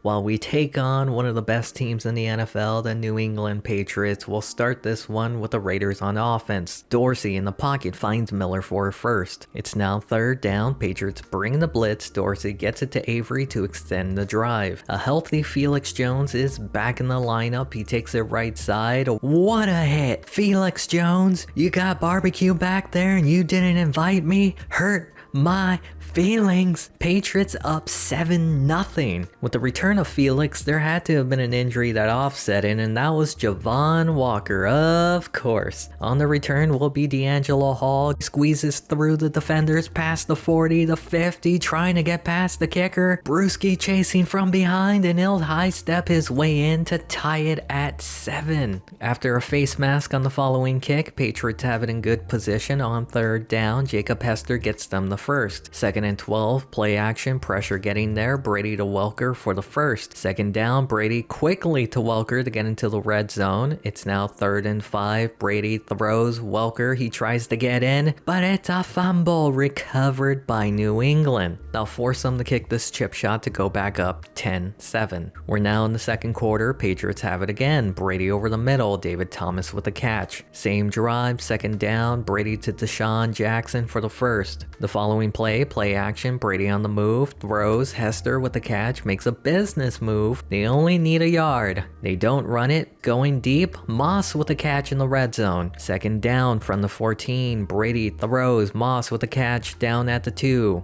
Couldn't get in last time. This time, easiest catch they'll have all year. Raiders now find themselves down by 10. Dorsey, the Brown, who's replacing Walker, gets across midfield. 3rd and 9 on the drive. Dorsey with time, throws. Colin Brown with a catch again. From the 30, 3-man rush from the Patriots, dumps it down to Miller for 9. They only need 2, they don't run it. Another 3-man rush. Dorsey goes underneath, caught by Pierre Garçon. The drive did stall there, forcing a kick to make it a 1-possession game again. The half isn't over, still 2 minutes left. Brady finds Moss, who gets across the first. Now from the 36, no pressure. What are the Raiders doing? Brady finds Watson for another first. A play later in Oakland territory, quick pass, Welker with a catch in traffic. They'll run the clock down to attempt this 50-yard kick, and it falls well short. I think at some point we have to move on from Lickensteiger. He gets hurt rolling over in bed. We're now here late in the 3rd quarter. Raiders backed up in their own end zone, punting it to New England, who will have good field position just past midfield. Already up by 1 touchdown, they can extend their lead here. 2nd down, Brady finds Moss for the first. Another 2nd down, play action off his back foot, Jackson with the catch. They're now in the red zone from the 17, 2-man rush from the Raiders to the end zone. Touchdown New England. They're now up 24-10. We're now in the 4th quarter, and these past 3 games have not gone Oakland's way. Dorsey connects with Pierre Garçon. The game isn't over yet. Still plenty of time. Dorsey to Miller for another first. A big third down, 18 to go. Dorsey down the seam. Curry with the catch. Another third down, spreading out the defense, finds Curry again for another first down. They're now inside the red zone from the 14 with time to the end zone. Colin Brown holds on for the touchdown. It's not over yet. Really need a stop here on 3rd and 7. Alka Stelzer picks it off, and Brady isn't going to be able to get him. It's all tied up at 24. There's still 5 minutes in the game. Plenty of time for the Patriots. Watson gets the catch, breaks the tackle, has the first tackle near midfield. From the 49-yard line, Raiders bring a two-man rush again. Brady down the middle and caught by Moss, gets it into the red zone. It's now 3rd and 5 from the 12. Brady with time finds Moss again for a first. 2nd and goal from the 1. Free rusher gets rid of it. Wide open Randy Moss for the lead. The Raiders went 3 and out, trying to do the same to the Patriots here, and they do. They'll be getting the ball back in the final 2 minutes. Patriots punting. They should have decent field position. Felix Jones on the return makes a couple of moves, but only gets to midfield. After a sack, it's now 3rd and 16. Dorsey to Miller for 9. They'll set up a 4th and 7. Dorsey under pressure. Higgins with the catch gets the first. Under a minute in the game. 2nd and 4. Dorsey down the middle. Curry gets them into the red zone. They go no huddle, not wasting a timeout, and it's a fumble. New England recovers, and that's how the game will end. After going 8-0, they've now lost 3 straight games, and turnovers are the biggest reason why. Is this going to be a late season collapse? There's 2 games to go, and Corey Lickensteiger will miss them. What a waste of a 3rd round pick. It's all falling apart. We're now tied with the Chargers for the division lead, but due to our division record, we're in 2nd. We no longer hold our own destiny, and more bad news, Avery got hurt in practice and will miss this week. We need to win out and hope the Chargers lose one of the next 2 games. This week we take on the Texans. We'll start this one with Oakland in the shotgun, spreading out the defense. Dorsey over the middle finds Brown for a big gain. The following play from the 36, Dorsey finds Walker in between the zones. Now in the red zone, they hand it to Felix Jones. He takes it left side, has space for a gain of 8. It's now 3rd and 3 from the 9. Jones breaks the tackle and scores the first touchdown in the game. We now fast forward to the 2nd quarter. Houston's ball, Schaub to Sean Alexander for 11. In the shotgun, Alexander with a handoff. It's a fumble. Schwartz recovers it. The first play following the turnover, Dorsey completes it to Miller for a gain of 9. The next play, they go to Jones on the ground, gets enough for the first. It's now 3rd and 6 from the 22. The offensive line gives Dorsey time to throw to the end zone, and Javon Walker comes down with it. He's replacing Avery nicely today. It's the final 3 seconds of the half. Just run it. Well, Felix Jones had other plans. Look at him go. Mario Williams chased him down from behind. I call shenanigans. We're now in the 3rd quarter. Oakland's ball, punting it away with 5 minutes in the quarter. A deep punt will be fielded near the 35, but a face mask will put them in Oakland territory. There's still plenty of time for Houston to get back into this game. Jacoby Jones with the reception for the first. A play later, 2nd and 14. Schaub to Daniels on the out route, breaks the tackle, has the first, has the sideline, sees the end zone, and it's a game again. The very first play for the Raiders after the touchdown, and it's a fumble. Houston has it back. Now the very first play for the Texans, play action, Schaub, Andre Johnson gets a block from Owen Daniels, and it's all tied up at 14. Is this going to be another collapse from the Oakland Raiders? I'm beginning to think it's going to be another collapse from the Oakland Raiders. Same drive, 3rd and 2, play action, Schaub, throwing, finding Johnson for the first. It's now 2nd and 14, deep drop back, down the middle, Johnson again to get into the red zone. From the 11, 3rd down, Schaub to the end zone, Johnson couldn't see it. Now lead to this 28-yard field goal for the lead, and it's wide right. Raiders now have a chance to take the lead, and Ken Dorsey tries to get the team energized with this run. 2nd and 2, they give it to Felix Jones, who's zigging and zagging his way for a first. It's now 3rd and 9. They don't want to give Houston too much time to score. They need the first. Curry gets enough.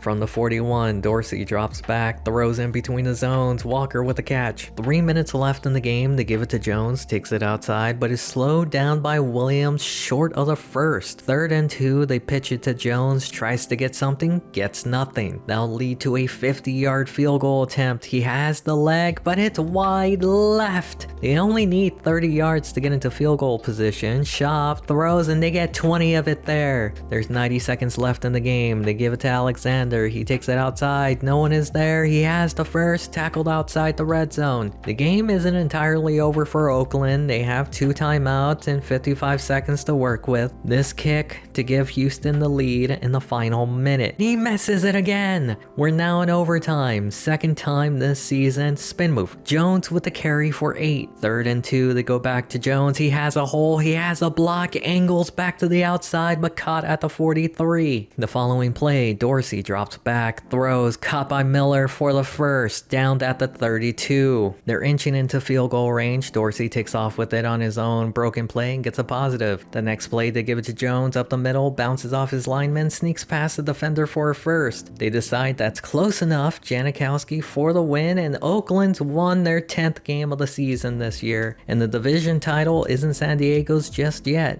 Well, it's now come down to this final week. We need the Chargers to lose. If not, we need to have a 3-way tie with the Colts for some sort of miracle. The final game of the regular season will be against the Tampa Bay Buccaneers. We'll start this one with the Bucs. First play of the game, Jeff Garcia finds Algie Crumpler in the flat for the first. That will set them up near midfield. 3rd down, Garcia going deep right side, caught by Galloway, putting them at the 23. Ernest Graham up the middle, setting them up in the red zone with 9 on the carry. It's now 3rd and 1, play action. Garcia throws and it's picked off by the big boy. They all right. Oakland will have it at the 3. 3rd down, trying to get out of their own end zone. Walker loses it and the Bucs have it again. From inside the 10, 3rd down to the end zone. Touchdown Tampa Bay. Galloway with the score. Remember, their season comes down to this game. Felix Jones with 8 on the carry. 2nd and 2, they go back to Jones up the middle, gets more than enough. The following play, Dorsey drops back, has plenty of time, throws, Walker with the catch. Last week, Walker had a season high, started this game with a fumble, but he's looking better. In Tampa Bay territory, Dorsey with a deep drop back, throws in Walker's direction for a sideline catch. 3rd down, Dorsey throws to Pierre Garçon, but short of the first and the touchdown, and instead of risking it, they play it safe, kicking the shortest field goal that ever existed. We now skip to the final 5 minutes of the half. Tampa Bay is punting back to the Raiders. They'll have a chance to take the lead here. They'll be in good field position, starting in Buccaneers territory. From the 42, 2nd down, Dorsey with time over the middle. Pierre Garçon with the catch. Over 2 minutes left in the half. 2nd down, Dorsey finds Walker for a short gain. 3rd and 3 at the 2-minute warning, and Felix Jones finds a hole and gets into the red zone. 2nd and goal on the drive, good protection to the end zone, and it's Miller time. They take the lead with that score. Remember in the last game when they should have had a touchdown, but they didn't on the last play of the half? Well, this time they go to Avery, and there's no Mario Williams to catch him from behind. That'll put them up 17-7 going into the half. We're now in the second half. Garcia under pressure, throws as he's hit. Algie Crumpler climbs the invisible ladder for the catch. It's now 3rd down on the drive. They all right coming in. Gets it out to Bryant Johnson for the first. The drive would stall out there, forcing this 48-yard kick to make it a 1-possession game. The entire season hangs in the balance for the Raiders. They win this game, it's not guaranteed they'll make the playoffs. If they lose, it's over. Johnny Lee Higgins on the return scored a touchdown in the Kansas City game here. He fumbles it and Buccaneers pick it up.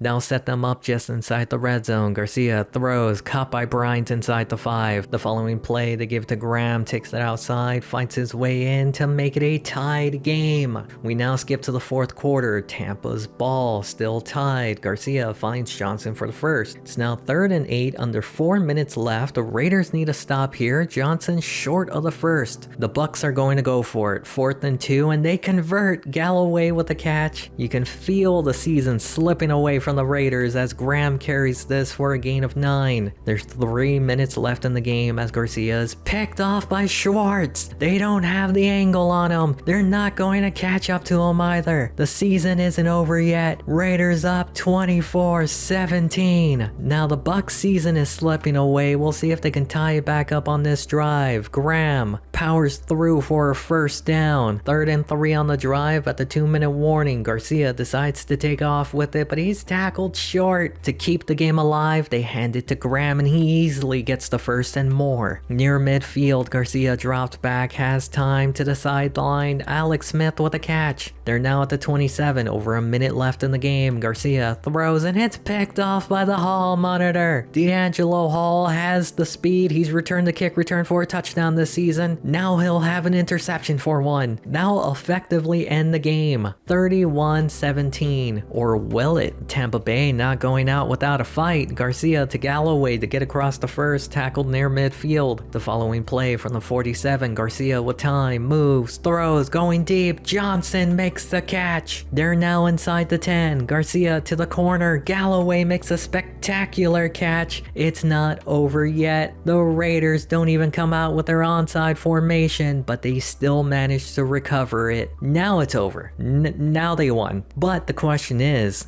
did they make the playoffs? The answer to that question is no. They didn't make it.